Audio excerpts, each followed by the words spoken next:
ఇదివరలో బెంగళూరులో అవధానం చేసినప్పుడు మా అమ్మ ఉంది. నా దగ్గర లేకపోయినా ఆవిడ దగ్గర నేను ఉన్నాను. అది ధైర్యం. నేను పద్యం పాడితే ఆవిడ దగ్గర నేను ఉన్నట్టే. ఆ ధైర్యంతో ఉన్నాము. ఇప్పుడు అమ్మ లేదు, అవధానం మిగిలింది. ఇది ఎంత ఆందోళనకరమో అంత పరీక్షాకారకం కూడా. అయినా అమ్మ భగవంతుడు ఇద్దరూ సమానమే కాబట్టి భగవంతుడిలాగే అమ్మ కూడా సర్వాంతర్యామి, ఎప్పుడు నన్ను కాపాడుతూ ఉంటుందని ఒక అమ్మ నమ్మకం. అందుకని అమ్మ పోయినా అవధానాలు మారలేదు. వెళ్ళిపోవడానికి కొద్ది రోజుల ముందు నా దగ్గర తీసుకున్న వాగ్దానం, నా తర్వాత కూడా నువ్వు ఇవేవి మానకూడదురా అని. ఆవిడ ఏందో నాకుండే ప్రేమ వల్ల మానేస్తానేమో అనుకునేది ఆవిడ. నాకు అలాంటి ఉద్దేశం ఉండేది. ఓ తీవ్రమైన నిర్ణయం ప్రకటిద్దాం అనుకునేవాడిని. కానీ జనసంకల్పం ఆవిడలో ప్రవేశించి జనార్దన సంకల్పమై పోవడానికి ఓ నెల రోజుల ముందు నా దగ్గర వాగ్దానం తీసుకుంది. ఏమీ మానడానికి వీల్లేదు, అన్నీ కొనసాగించాలి. నువ్వు ఇక్కడ పద్యాలు పాడినంత కాలం నేను బ్రహ్మలోకంలో ఉంటాను రా అంది ఆవిడ. అటువంటి తల్లికి పుట్టడం అదృష్టంగా భావిస్తూ, ఆందోళనలోనే ఒక చిత్రమైన ఘట్టం ఏమిటంటే, 6వ రోజునో 7వ రోజునో మేము అస్థికల నిమజ్జనం చేయడానికి వెళ్ళాను. ఆవిడ గోదావరి తీరంలో పుట్టింది, తాడేపల్లిగూడెం దగ్గర, పశ్చిమ గోదావరి జిల్లా. పుట్టినిల్లు అక్కడికి దగ్గర పొడమర విప్పర్రు, అత్తారు ఊరు, సరే మా ఊరు బోడపాడు అగ్రహారం. తాడేపల్లిగూడానికి ఒకటి అటు ఒకటి ఇటు ఉంటాయి. ఆ 2 ఊళ్ళు తప్ప ఆవిడకి మరో ఊరు తెలియదు. 10 ఏళ్ల వరకు పుట్టింట్లో ఉంది. తర్వాత కాలం అంతా ఇక మా నాన్నగారి దగ్గర మా అత్తారింట్లోనే ఉంది. ఆ తర్వాత ఆయన స్వర్గస్థులు అయ్యాకే నాతో పాటు ఏదో కాకినాడ, హైదరాబాదు వచ్చింది. ఈవిడ అస్థికలు ఎక్కడ నిమజ్జనం చేయాలి అని నాకు ఒక అనుమానం వస్తే చివరికి నిర్ణయించుకున్నా. హైదరాబాద్కి దగ్గరలో ఉన్న బాసర గోదావరి తీరం, సరస్వతీ క్షేత్రం. అమ్మ గోదావరిలో పుట్టింది, నాకు సరస్వతీదేవి ఇష్టమైన దేవత. అందుకని అక్కడికి తీసుకెళ్ళి నిమజ్జనం చేస్తుంటే ఓ చిత్రమైన ఆలోచన వచ్చింది. అస్థిర జీవనమునకు ఆత్మమయం బగు క్షీరవార్ధికిన్. మా అమ్మ క్షీరాబ్ది ద్వారసి నాడు పుట్టింది. అందుకని మనకి దైవభక్తి వచ్చింది. మా నాన్నగారు ఆగస్టు 15 పుట్టారు, అందుకని దేశభక్తి కూడా వచ్చింది. క్షీరాబ్ది ద్వారసి నాడు మా అమ్మ పుట్టినరోజు అయితే మా నాన్నగారు అనేవారు, ఒరే మన పుట్టినరోజులు ఎవరు చేసుకోర్రా, అమ్మ పుట్టినరోజు అందరూ చేసుకుంటారా దేశం అంతా అనేవాడు ఆయన. ఆ క్షీరాబ్ది ద్వారసి నాడు పుట్టిన తల్లి కావడం వల్లే పాలసంద్రమందు పరమ పావనమూర్తి నిదురలేచువేళ నీవు పుట్టి. పాలసంద్రమందు పరమ పావనమూర్తి నిదురలేచువేళ నీవు పుట్టి. నిదురలేపి మమ్ము నిర్నిద్రయోగమ్మునందజేసినట్టి అమ్మవమ్మా. నిదురలేపి మమ్ము నిర్నిద్రయోగమ్మునందజేసినట్టి అమ్మవమ్మా. అటువంటి తల్లి అస్థికలు ఎక్కడ కలుపుతామండి? అస్థిర జీవనమునకు ఆత్మమయం బగు క్షీరవార్ధికిన్ సుస్థిర బంధమేర్పరచు, సుస్థిర బంధమేర్పరచు శుద్ధమనంబును సంగినట్టి నీ అస్థికలెందుగల్పవలెనమ్మరో. అస్థిర జీవనమునకు ఆత్మమయం బగు క్షీరవార్ధికిన్ సుస్థిర బంధమేర్పరచు శుద్ధమనంబును సంగునట్టి నీ అస్థికలెందుగల్పవలెనమ్మరో. బాసరతీర బాసరతీర శారదాంఘ్రిస్థిత గౌతమీ సలిల ధారలలో. బాసరతీర శారదాంఘ్రిస్థిత గౌతమీ సలిల రేఖలలో నిన్ను జూచుకొందునే. బాసరతీర శారదాంఘ్రిస్థిత గౌతమీ సలిల రేఖలలో నిన్ను జూచుకొందునే. అమ్మ అస్థికలు నిమజ్జనం చేస్తూ ఉంటే ఓ చిత్రమైన సంఘటన నాకు నవ్వు తెప్పిస్తుంది. ఎప్పటికీ ఒక లోకంలో ఒక ఆరాధింపబడే స్థాయి వచ్చిన తర్వాత, అనుసరింపబడే స్థాయి వచ్చిన తర్వాత ఎంత జాగ్రత్తగా ఉండాలి అని అప్పయ్య దీక్షితులు గారు, కంచి పరమాచార్య గారు అలాంటి ఉదాహరణ చెబితే ఆశ్చర్యపోయేవాడిని. మా అమ్మ అస్థికల నిమజ్జనం చేస్తుంటే అక్కడ ముందు అస్థికలను పెట్టి కొంత పూజ చేస్తారు కదా, ఆ చేసిన చోట నేను పెప్పర్మెంట్ బిళ్ళలు పెట్టా. ఎందుకంటే ఆవిడ పోవడానికి 2 ఏళ్ల ముందు పెప్పర్మెంట్ బిళ్ళలు బాగా తిందేవిడ. పోలో బిళ్ళల ప్యాకెట్ అని ఎంత ఉంటుంది, 5 రూపాయలు, 5-10 ఉంటుంది అది. అవి ఇష్టపడేది కదా, నేను కొని తెచ్చి పడేసేవాడిని. ఏకంగా ఓసారి బాగా తింటుంటే ఓ ఫ్యాక్టరీ ఒకటి పెట్టమంటావా అన్నాను నేను. అంటే సరే పట్టావులే అనేది రోజు అలా తినేది పాపం. అంత ఇష్టపడింది కదా, ఒకవేళ ఈ జీవుడికి ఏమైనా పెడుతూ కూడా పెప్పర్మెంట్ల కూరకి ఏమైనా మిగిలిపోయిందేమో అని అస్థికల పక్కన ఈ పోలో బిళ్ళల ప్యాకెట్ ఒకటి పెట్టాము, ఆ పురోహితుడు అనుమతితోటి. చిత్రం ఏమిటంటే అక్కడ పెట్టి నేను ఆ కార్యక్రమం చేస్తుంటే గట్టెక్కి వెడుతున్నారు కొందరు అభిమానులు. వాళ్ళు వెడుతూ ఇలా నమస్కారం పెట్టారు. నేను ఎలా అన్నాను, నా పనిలో నేనున్నాను. కొంచెం ముందుకు వెళ్ళాక అనుకుంటున్నారు ఏమిటో ఎన్నాళ్ళు తెలియకుండా పెట్టేంత దినాలు పెప్పర్మెంట్ బిళ్ళలు పెట్టాలన్నమాట. అక్కడ అయోమయంగా పెట్టాం. కరిగిపెట్టేవారు చూడు పోలో బిళ్ళలు పెట్టారు. పోలో బిళ్ళలు పెడితే కానీ ఇది ముట్టదన్నమాట. అమ్మ బాబు ఏం దేశంరా, ఈ దేశంలో సెంటిమెంట్లు ఎక్కువ, శాస్త్రజ్ఞానం తక్కువ అనుకున్నాను. అని నేను వెంటనే కార్యక్రమం ఆయన్ని పిలిచి, అయ్యా నా పరిస్థితి కొద్దీ నేను పెట్టాను, నువ్వు పెట్టకని చెప్పాను నేను. ఆవిడకి అదేదో ఇష్టం కదా అని, నా జీవుడికి ఎందుకంటే ఆ వెళ్ళేటప్పుడు ఏమైనా ఇష్టాలు ఉంటే అవి తీరకపోతే మళ్ళీ పుడతారు, వాటి కోసం మళ్ళీ పుడతారు. అందుకే పెద్ద కొడుకుని చూడాలనుంది, చిన్న కొడుకుని చూడాలనుంది అనకూడదు. అలా అని పోయామంటే మళ్ళీ వాడి కొడుకే పుడతాం, అదో కర్మ. ఇప్పుడు మన ఆస్తి వాడికి ఇచ్చే మళ్ళీ వాడి ఆస్తి మనం లాక్కోవాలి, దేనికి ఇది? అందుకని వెళ్ళేటప్పుడు ఏ కోరికలు లేకుండా ఉండాలంటే భగవన్నామస్మరణ తప్ప ఇంకేం ఉండకూడదు అసలు. ఆ అభ్యాసం అనేది ఓ 10-25 ఏళ్ల ముందు నుంచి చెయ్యాలి. 80 ఏళ్ళు దాటాయంటే జీవితం స్విచ్ ఆపేసిన సీలింగ్ ఫ్యాన్ లాంటిది. ఇంకో 2-3 రౌండ్లు వేస్తుంది, ఇంకా తిరగదు. నువ్వు స్టూల్ వేసుకుని వేలుతో తిప్పేయకూడదు, ఇక ఎంత తిప్పినా అంతే ఇది. ఇంకా నేను ఏదో చేస్తా, ఏం చేయక్కలా, చేసింది చాలు, ఇప్పటికి ముంచింది చాలు లోకాన్ని, ఇంకా ముంచక్కర్లేదు. ఇంకా నేను యంగ్ లుకింగ్, ఇంక అక్కర్లేదు, లుకింగ్ చాలు, చాలా లుకింగ్లు అయ్యాయి. లుకింగు బుకింగు అన్నీ అయిపోయినాయి. ఇంకా అప్పుడైనా కాస్త 75 ఏళ్ళు దాటాక దైవ ధ్యానంలో పడితే ఈ లంకెలు లేకుండా ఉంటాయి. లేకపోతే ఇదే గొడవ ఎంతసేపు, వాడి కొడుకే పుడతాం, వీడి కూతురే, వాడికి ఇంకా ఉద్యోగం రాలా, వీడికి ఇంకా పెళ్ళవలా, ఇవి పెట్టుకోకూడదు. అందుకే పోనీ ఏదన్నా ఆ జీవికి మిగిలిపోయిందేమో, ఆవిడ జ్ఞాన సంపత్తి ఏమిటో నాకు తెలియదు కదా అని చేస్తే చివరికి లోకం ఎలా తయారైంది. అందుకని నేను పిలిచి చెప్పాను, బాబు నేనేదో చేశాను, మీరు చేయకండి అనవసరంగా. అలాంటి తల్లికి నమస్కారం చేస్తూ ఒక్క మాట మా అమ్మకి ఇచ్చిన వాగ్దానం ప్రకారం, నన్ను వీడి దేవి సన్నిధికేగినావు, నన్ను వీడి దేవి సన్నిధికేగినావు, అయినా విడువబోవనమ్మా నిన్ను, నన్ను వీడి దేవి సన్నిధికేగినావు, అయినా విడువబోవనమ్మా నిన్ను, అమ్మ సేవ బదులు అమ్మవారికి సేవ చేయుచుందు, పూలు పోయుచుందు. తల్లి సేవ బదులుగా జగన్మాత అయినటువంటి కనకదుర్గామాత సేవ చేసుకుంటూ సాహిత్యం ఆధ్యాత్మిక రంగాలుగా బతుకుతానమ్మా, నీకు ఇచ్చిన వాగ్దానం ప్రకారం ఎటువంటి నిరుత్సాహానికి నిరాశకి అవకాశం లేకుండా ఆశావాదంతో మన అవధానాలు ఆధ్యాత్మిక ప్రవచనాలు సాగుతూనే ఉంటాయి. ఆ స్ఫూర్తినిచ్చిన తల్లికి నమస్కారం చేస్తూ, పితృదేవోభవ, అరపంచం ధరయించిన ఒకట మాక ఆస్తుల్ ప్రసాదింపగా. మా తాతగారికి 18 ఎకరాల పొలం ఉండేది, ఒక ఇల్లు. ఇది మా నాన్నగారికి ఇచ్చారు, ఆయన ఒక్కడే కొడుకు. కానీ మేము 4 కుమారులు, 2 ఆడపిల్లలు. మా నాన్నగారు గొప్పతనం ఏమిటంటే అదనంగా దాన్ని పెంచకపోయినా పర్వాలేదు, ఉన్నది క్షౌరం చేయలేదు. ఆయనే అనేవారు అన్నమాట, మధ్యమం పిత్రార్జితం, నేను మీకు అదనంగా ఏమి ఇయ్యను, కానీ మీ తాత ఇచ్చింది మీకు ఇస్తాను, నేను ఖర్చు పెట్టాను, చాలు, అంతవరకు గొప్పవాడేగా. పేకాడేస్తే కాదనేవారు ఎవరు? పైగా మాకు పశ్చిమ గోదావరి జిల్లా చుట్టూ రావిపాడు, చింతపల్లి అంతా రాజులు గ్యాంగ్, పేకాడేవాళ్లే మొత్తం. బెలమదొరలు అంతా మా నాన్నగారికి స్నేహితులే.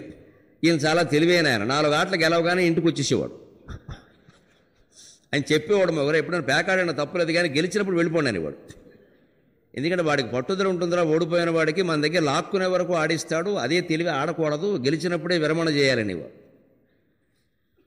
అందుకని ఆస్తులు నిలబడ్డాయి, పేకాట ఆడినా కూడా ఆస్తులు నిలబడ్డాయి, గొప్ప విషయం కదా.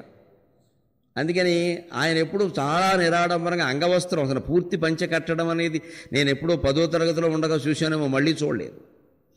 ఆయనకి ఏదో జీవితంలో అనుకోని దుఃఖం ఒకటి వచ్చింది. ఇక ఆ సమయం నుంచి నేను ఎలా ఉండనన్నారు, ఆభరణాలు తీసేశారు, ఆ పూర్తి పంచె మానేశారు, ఊళ్ళోకి వెళ్ళడం మానేశారు, అరుగు మీద కూర్చోవడం, వేద పఠనం అంతే, ఇంకో మాట లేదు.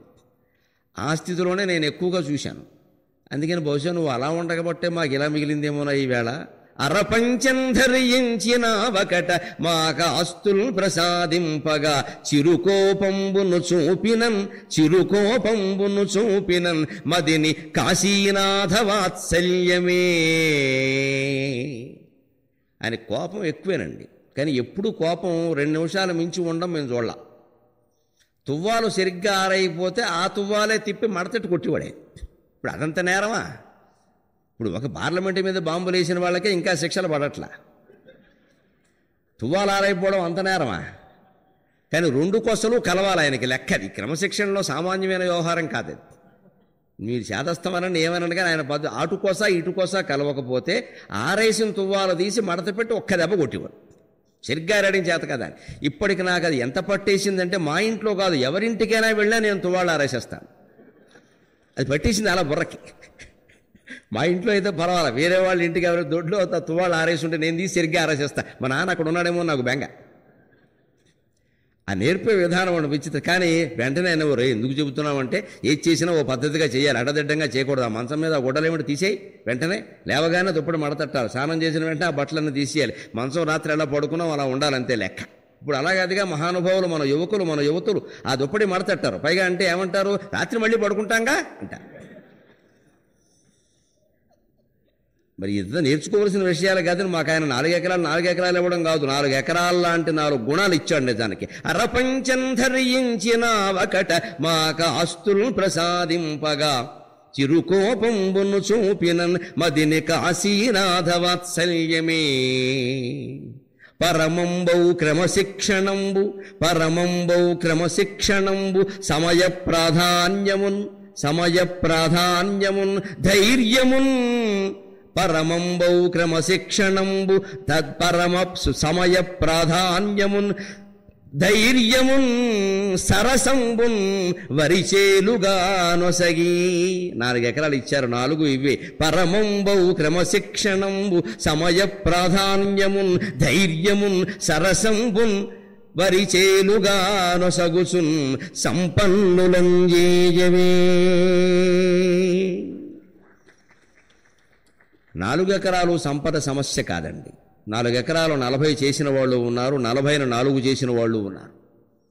కానీ క్రమశిక్షణ, సమయపాలన, ధైర్యం ముఖ్యంగాను. సూర్యనారాయణ ఆయన పేరు, అందరూ ధైర్యనారాయణ అనేవారు మా ఊళ్ళో.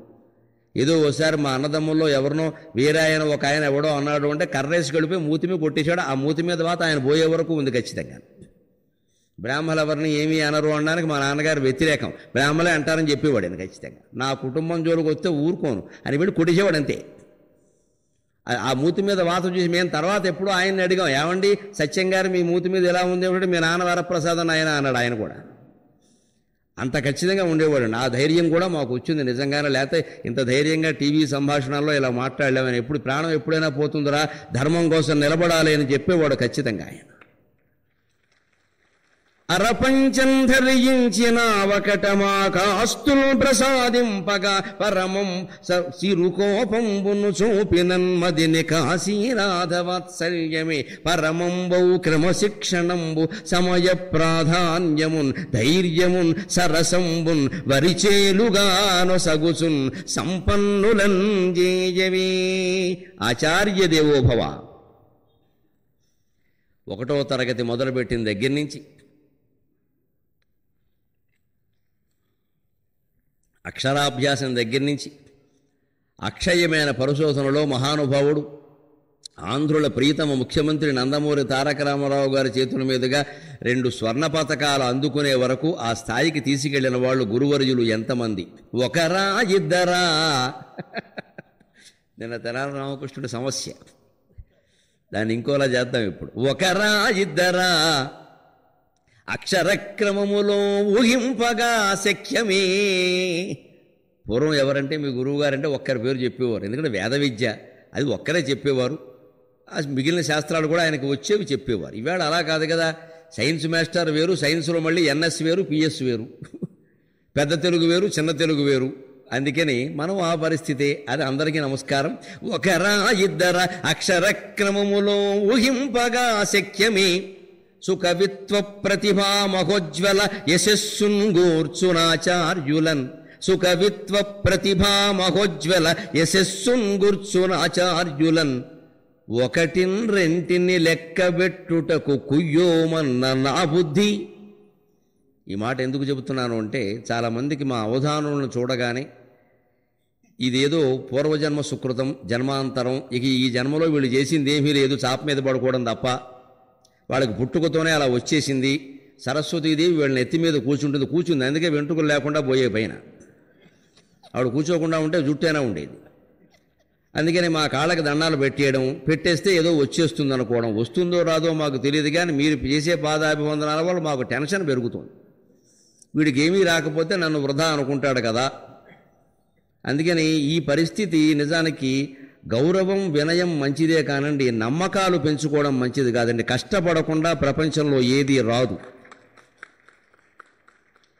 దయచేసి గుర్తించండి, ఈవేళ ఆధ్యాత్మిక ప్రపంచం ఎంత ఒట్టి చాప ప్రపంచం అయిపోయింది అంటే, 4 ముక్కలు దేవుణ్ణి గురించి మాట్లాడగానే వాడే దేవుడు. ఇంకా శంకరాచార్య గ్రంథం మీద మాట్లాడితే శంకరాచార్యని వదిలాడు, ఈయనే శంకరాచార్య.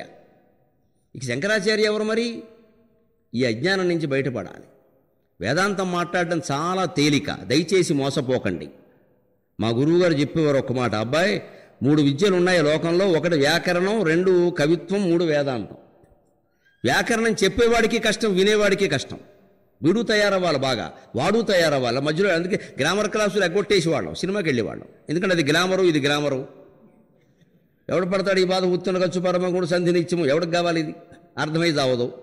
వాళ్ళ ఉదాహరణలు అలాగే ఉంటాయి. వ్యాకరణం చెప్పేవాడికి కష్టం, వినేవాడికి కూడా కష్టమే. కవిత్వం చెప్పేవాడికే కష్టం, వినేవాడికి ఏం కష్టం? మీకు ఇష్టమైతే చప్పట్లు కొడతారు, లేకపోతే వెనక నుంచి వెళ్ళిపోతారు. నేను వెళ్ళిపోతే కార్యకర్తలు ఊరుకోరు. అంటే కవిత్వం చెప్పేవాడికి కష్టం, వినేవాడికి సుఖం. వేదాంతం అలా కాదు, చెప్పేవాడికి సుఖం, వినేవాడికి సుఖం. ఏదైనా చెప్పొచ్చు, ఎంతసేపు అయినా చెప్పొచ్చు. ఇన్ని గంటలు ఎందుకు చెప్పారంటే మరదంతా లోతైందండి అనొచ్చు, 5 నిమిషాల్లో ఆపేసి, ఎందుకంటే ఈ జనానికి ఎంత చెప్పినా ఒకటేనండి అనొచ్చు. అంచేత వేదాంతోపన్యాసాలు విని మోసపోకుండా దయచేసి ఎప్పుడూ సొంతంగా పుస్తకం చదవాలి. ఎవడో చెప్పిన మాయలో పడిపోవద్దు. మీ సొంతంగా మీరు భగవద్గీత రోజుకు 2 శ్లోకాలు పడుకోబోయే ముందు చదివి అక్కడ పెట్టండి. 1 ఏడాది తర్వాత మీ జీవితంలో మార్పు చూసుకోండి, వేదాంతం ఏమిటో అర్థమవుతుంది. 100 వ్యాఖ్యానాలు వింటూ కూర్చోవడం కాదండి ఇక్కడ. అందుకని అవధాన రంగానికి సంబంధించి కూడా ఒక పరమరహస్యం నేను మొన్న ఓపెన్ హార్ట్లో కూడా చెప్పాను, మొహమాటం లేకుండా. నేను దెబ్బతిన్న అవధానాలు కూడా ఉన్నాయి, నాకేం మొహమాటం లేదు చెప్పడానికి. ఇక్కడ సాటి శతావధానం ఉన్నారు, ఇంకా ఇతర అవధానులు ఉన్నారు, నాకేం మొహమాటం లేదు. దెబ్బతిన్న ఉన్నాయి, తింటాం. ఏమిటండి 90 మార్కులు వస్తే చాలా అవధానంలో, అదే గొప్ప. 35 మార్కులకే పాస్ అండి, 90 కూడా అక్కర్లేదు. 100కి 100 మార్కులు ఎవరికి రావండి. నేను మొహమాటం లేకుండా చెబుతున్నా. నేను చేసిన 285 అవధానాల్లో ప్రతి అవధానాల్లో కనీసం 1 అంశమైనా నేను వేదిక దిగాక ఇది ఇంకా బాగా చేసి ఉండాల్సింది అనుకున్న సందర్భాలు ఉన్నాయి. ఇప్పటికీ కృషి చేస్తున్నాం. నేను ఇంటి దగ్గర కవి సమయం అని ప్రణాళిక వేసుకుని 10 గంటలు స్టడీ అధ్యయనాన్ని కేటాయించి 20 పుస్తకాలు చదువుతాను రోజుకు నేను ఖచ్చితంగా. అందులో వ్యాకరణ గ్రంథాలు, చందో గ్రంథాలు, అలంకార గ్రంథాలు, 1 సంస్కృత నాటకం, 1 తెలుగు నాటకం, 1 సంస్కృత కావ్యం, 1 తెలుగు కావ్యం, పైగా నిత్యం అమరకోశం, ఇవన్నీ ఉన్నాయండి. ఇలా ప్రయాణం చేసి వస్తే కూడా ఓ లావు పుస్తకం కూడా సంచిలో పడేసుకుంటాను. ఇప్పుడు మాదయ్య గారి మలం రాజశేఖర చరిత్ర ఉంది, నా బ్యాగులో ఉంది. వెళ్ళేటప్పుడు చదువుతాను, వచ్చే వరకు చదివాను. కొత్త కావ్యాలు చదవాలి, కొత్త పుస్తకాలు చదవాలి తప్ప అవతార పురుషులు ఎవరో కొందరు ఉంటారో వారికి వస్తుంది, మనకి రాదనే అవిశ్వాసం వదిలిపెట్టండి. ఇవాళ మీ దగ్గర కూర్చుని 285 అవధానాలు చేసి, 6 శతావధానాలు చేసి, 1 ద్విశతావధానం చేసి, ఫలానా పండితులు సాక్షిగా సహస్రావధానం చేసి 1000 పద్యాలు ఏకధాటిగా అప్పగించిన వాడు 10వ తరగతి పరీక్షల్లో ఓసారి తప్పాడు, నన్ను నమ్మండి. నేను 2వ సారి ఉత్తీర్ణుడు. మీ పిల్లలు ఎవరైనా పరీక్ష తప్పితే మందలించకండి, అదేం ప్రమాదం కాదు. ర్యాంకులు రాకపోతే మందలించకండి, అదేం ప్రమాదం కాదు. వాళ్ళలో ఒక మహాశక్తి దాక్కొని ఉంది. ఈ ర్యాంక్ ఒక్కటే శక్తి కాదు.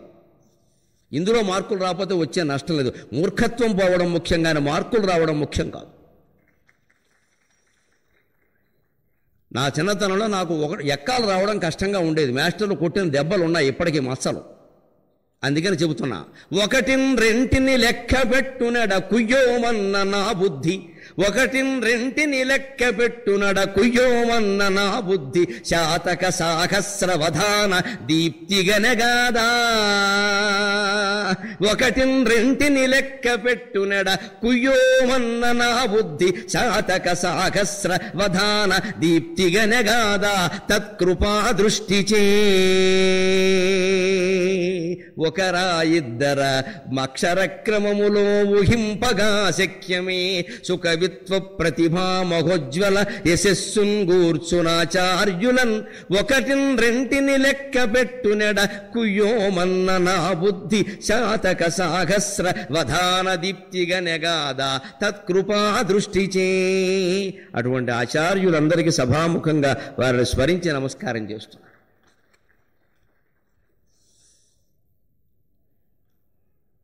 పలుకుల తల్లి సరస్వతీమాత పాదసేవలో అవధానాలు చేస్తామమ్మా, కావ్యాలు రాస్తాం, కానీ మాకు కావలసింది అది కాదు. ఎన్నడు నిన్ను చూచెదనో ఎన్నడు నిన్ను చూచెదనో ఈ మృదు సోదర మోహనం నీ మృదు సోదర మోహనంబులౌ కన్నుల వెల్గులో మునిగి కానగరాని రసప్రపంచ భావోన్నత వీధులందు.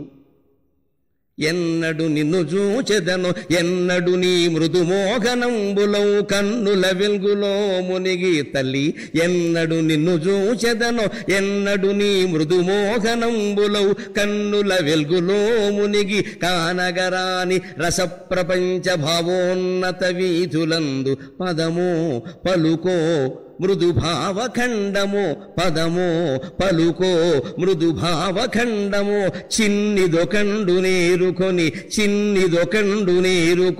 చీల్చెదనో భవమెల్ల భారతీ. ఎన్నడు నిన్ను చూచెదనో ఎన్నడు నీ మృదుమోహనంబులౌ కన్నుల వెల్గులో మునిగి కానగరాని రసప్రపంచ భావోన్నత వీధులందు.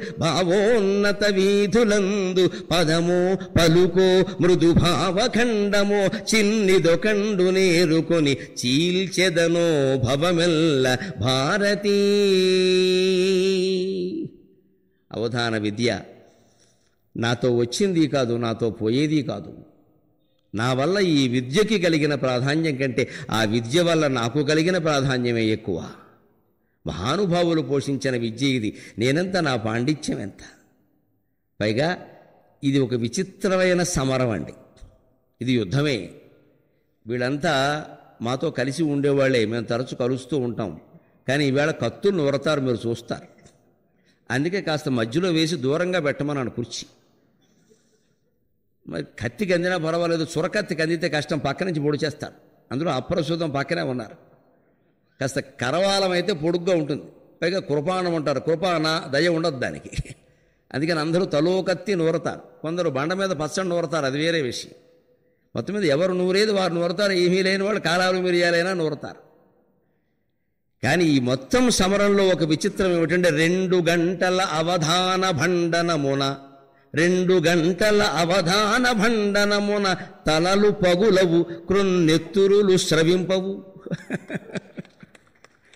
2 గంటల అవధాన భండనమున తలలు పగులవు కృన్నెత్తురులు స్రవింపవు ఆయువులు తీరవేరికి. మరి యుద్ధం అంటే ఎంత, అందులో మహాభారతం చెబుతున్న అభిమన్యుడు చేస్తున్న యుద్ధం అది చూస్తే అసలు ఈ మనుషులేనా, ఎలా చేశారో యుద్ధం అనిపిస్తుంది. ఇవి 72 బాణాలు వేసాడు, 22 బాణాలు వేసాడు. ఏమిటి అసలు ఇది? ఆ శరీరం ఎంత పొడుగు తట్టుకోవడం. పాలభాగంలో 77 బాణాలు వేసాట అశ్వత్థామ నుదుటి మీద అభిమన్యుడు. 77 బాణాలు పట్టేంత నుదురుందంటే అది నుదురా ఏమన్నా వెదురా? ఏమిటది అసలు? విచిత్రమైన విషయాలు ఇవి. కానీ అసలు ఆనాటి వాళ్ళ శరీరాలు, వాళ్ళ దార్ఢ్యాలు, వాళ్ళ తపస్సులు అటువంటివి. ఆ యుద్ధం ముందు ఇదేమిటండి అసలు? మామూలుగా ఏ యుద్ధమైనా అసలు. అందుకని యుద్ధమైతే 2 గంటల అవధాన భండనమున తలలు పగులవు కృన్నెత్తురులు స్రవింపవు ఆయువులు తీరవేరికి అదియుగాక ఎప్పుడొక్కడే గెలుపొందు నీరణమునా.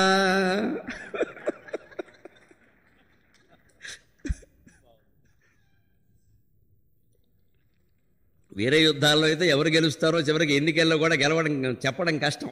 ఎగ్జిట్ పోల్స్ వాళ్ళ సర్వేలు కూడా అటు ఇటు అయిపోయిన సందర్భాలు ఉన్నాయి. కానీ ఈ అవధానంలో ముందే చెప్పేసి ఎవరు గెలుస్తారు. అందుకే పారితోషికం సంభావన సిద్ధంగా పెట్టేస్తారు గొడవ లేకుండా. ఎప్పుడు ఒక్కడే గెలుపొందు నీ రణమున. ఇందాక మా మల్లాప్రగడ వారు చెప్పినట్టుగా చిరునవ్వు చెదిరిపు ఒక సరసంబుగా సాగజేయు సమరం ఇదియే. జీవితంలో కూడా ఏ సమస్యను గెలవాలన్నా, ఏ యుద్ధాన్ని గెలవాలన్నా దయచేసి గుర్తుపెట్టుకోండి, చిరునవ్వు చెదిరిపోకూడదు. వారెవరు నాకు తెలుసు, వారు ఏమిస్తారో నాకు తెలియదు. నిన్న పరిస్థితి వేరు, ఈవేళ పరిస్థితి వేరు. నిన్న కూడా తెనాలి రామకృష్ణుడు లేదా మాదయ్య గారు మలన అలసాని పెద్దన వాళ్ళ కావ్యాల్లో పద్యాలు తప్పితే మిగిలినవన్నీ ఆశువులే. కానీ మాకొంత ప్రయత్నం ఉంది అక్కడ.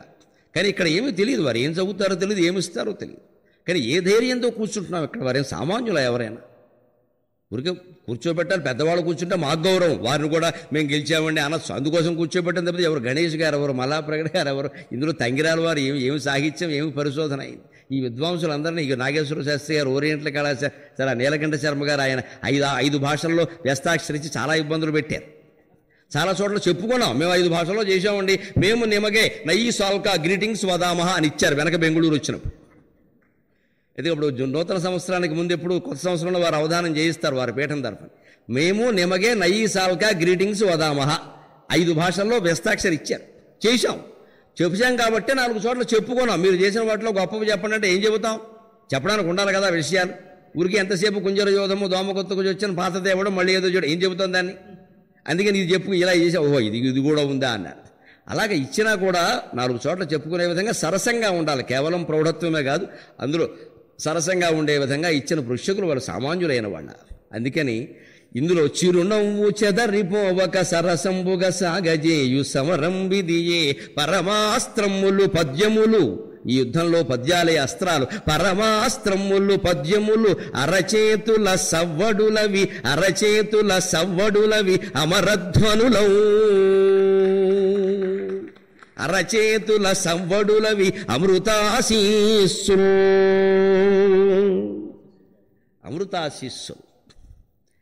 ఈ యుద్ధమే అయినప్పటికీ ఇందులో పద్యాలన్నీ పరమాస్త్రాలైనా ఆనందించి మీరు కొట్టేటువంటి చప్పట్లు ఉన్నాయి. ఇవి అమృతమైన ఆశీస్సులు. ఈ యుద్ధంలో మరణం సమస్య కాదు, ఓడిపోవడం కూడా నీకుండదు రా అబ్బాయి అని ప్రేక్షకుల యొక్క కరతాళ ధ్వనులు తెలియజేస్తాయి. అందుకని ప్రతి యుద్ధం ఇప్పటికి 285 యుద్ధాలు చేసినా మరింత ఉత్సాహంతో సిద్ధపడుతున్నాము అంటే ఆత్మవిశ్వాసం ఒక కారణం, పరమాత్మ విశ్వాసం ఒక కారణం. జీవితంలో గెలుపుకి ఈ రెండే, విజయానికి 6 మెట్లు 7 మెట్లు 26 మెట్లు ఉండవు, 2 మెట్లు. ఒకటి ఆత్మవిశ్వాసం, 2 పరమాత్మ విశ్వాసం. ఈ 2 నీకు చేత కాకపోతే కూడా 2 మెట్లు, తిరుపతి మెట్లు లేదా అన్నవరం మెట్లు. అక్కడ కూర్చొని చెప్పించుకోవడమే, చేసేది ఏం లేదు. అందుకని 16 మెట్లు ఊరికే పుస్తకాలు అమ్ముకుందుకు ఉపయోగపడతాయి తప్ప ఆత్మవిశ్వాసం ఉండాలి, నీ మీద నీకు నమ్మకం ఉండాలి, నేను చేయగలను అని. రెండోది మనల్ని పుట్టించిన భగవంతుడి మీద నమ్మకం ఉండాలి. అదే వాళ్ళు పెరగడానికి మెట్లు అయ్యాయట, అంతే నిజమే. ఆ మెట్లు ఎవరికంటే వారికి. నేను ఒకసారి చెవి డాక్టర్ గారి దగ్గరికి వెడితే ఆయన ఏకంగా 3 నెలలకు సరిపడి మందులు రాశాడు. రోజుకు 3 బిళ్ళలు, ఇలాగ 33 90 3 90 270 రాసి. నేను అప్పుడు అడిగా, ఏమంటే దీనివల్ల ఏమైనా ఇంప్రూవ్మెంట్ ఉంటుందా అన్నాడు. 15% ఇంప్రూవ్మెంట్ ఉంటుంది అన్నాడు. 15% ఇంప్రూవ్మెంట్కి 270 బిళ్ళలా?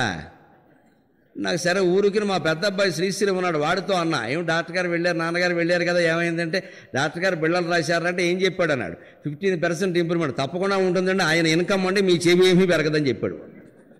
15% ఆయన ఆదాయం పెరుగుతుంది, మీ శక్తి ఏం పెరుగుతుంది అనుకోకుండా అన్నాడు. నువ్వు నాకంటే తెలివైన వాడు రా అనుకున్నాను నేను. అంచేత విజయానికి మెట్లు ఏమిటంటే మెట్లు వారు పెరగడానికి మనకేం ఉపయోగపడవు. మనకు ఉపయోగపడేవి 2 మెట్లండి. ఆత్మవిశ్వాసం ఉండాలి, మనల్ని పుట్టించిన అమ్మవారి మీద నమ్మకం ఉండాలమ్మా. ఈ 2 మన జీవితంలో కాపాడతాయి. ఆ రెండిటితోనే పృచ్ఛకులకు నమస్కారం చేస్తూ, పృచ్ఛకులకు మత్కవితా సచ్చవులకు సకల కావ్య సారజ్ఞులకు గుచ్ఛములు నమస్సుమములు. పృచ్ఛకులకు మత్కవితా సచ్చవులకు సకల కావ్య సారజ్ఞులకు గుచ్ఛములు నమస్సుమములు. కచ్చపులకు శారదాంబకర కమలములన్ కచ్చపులకు నమస్సుమములు.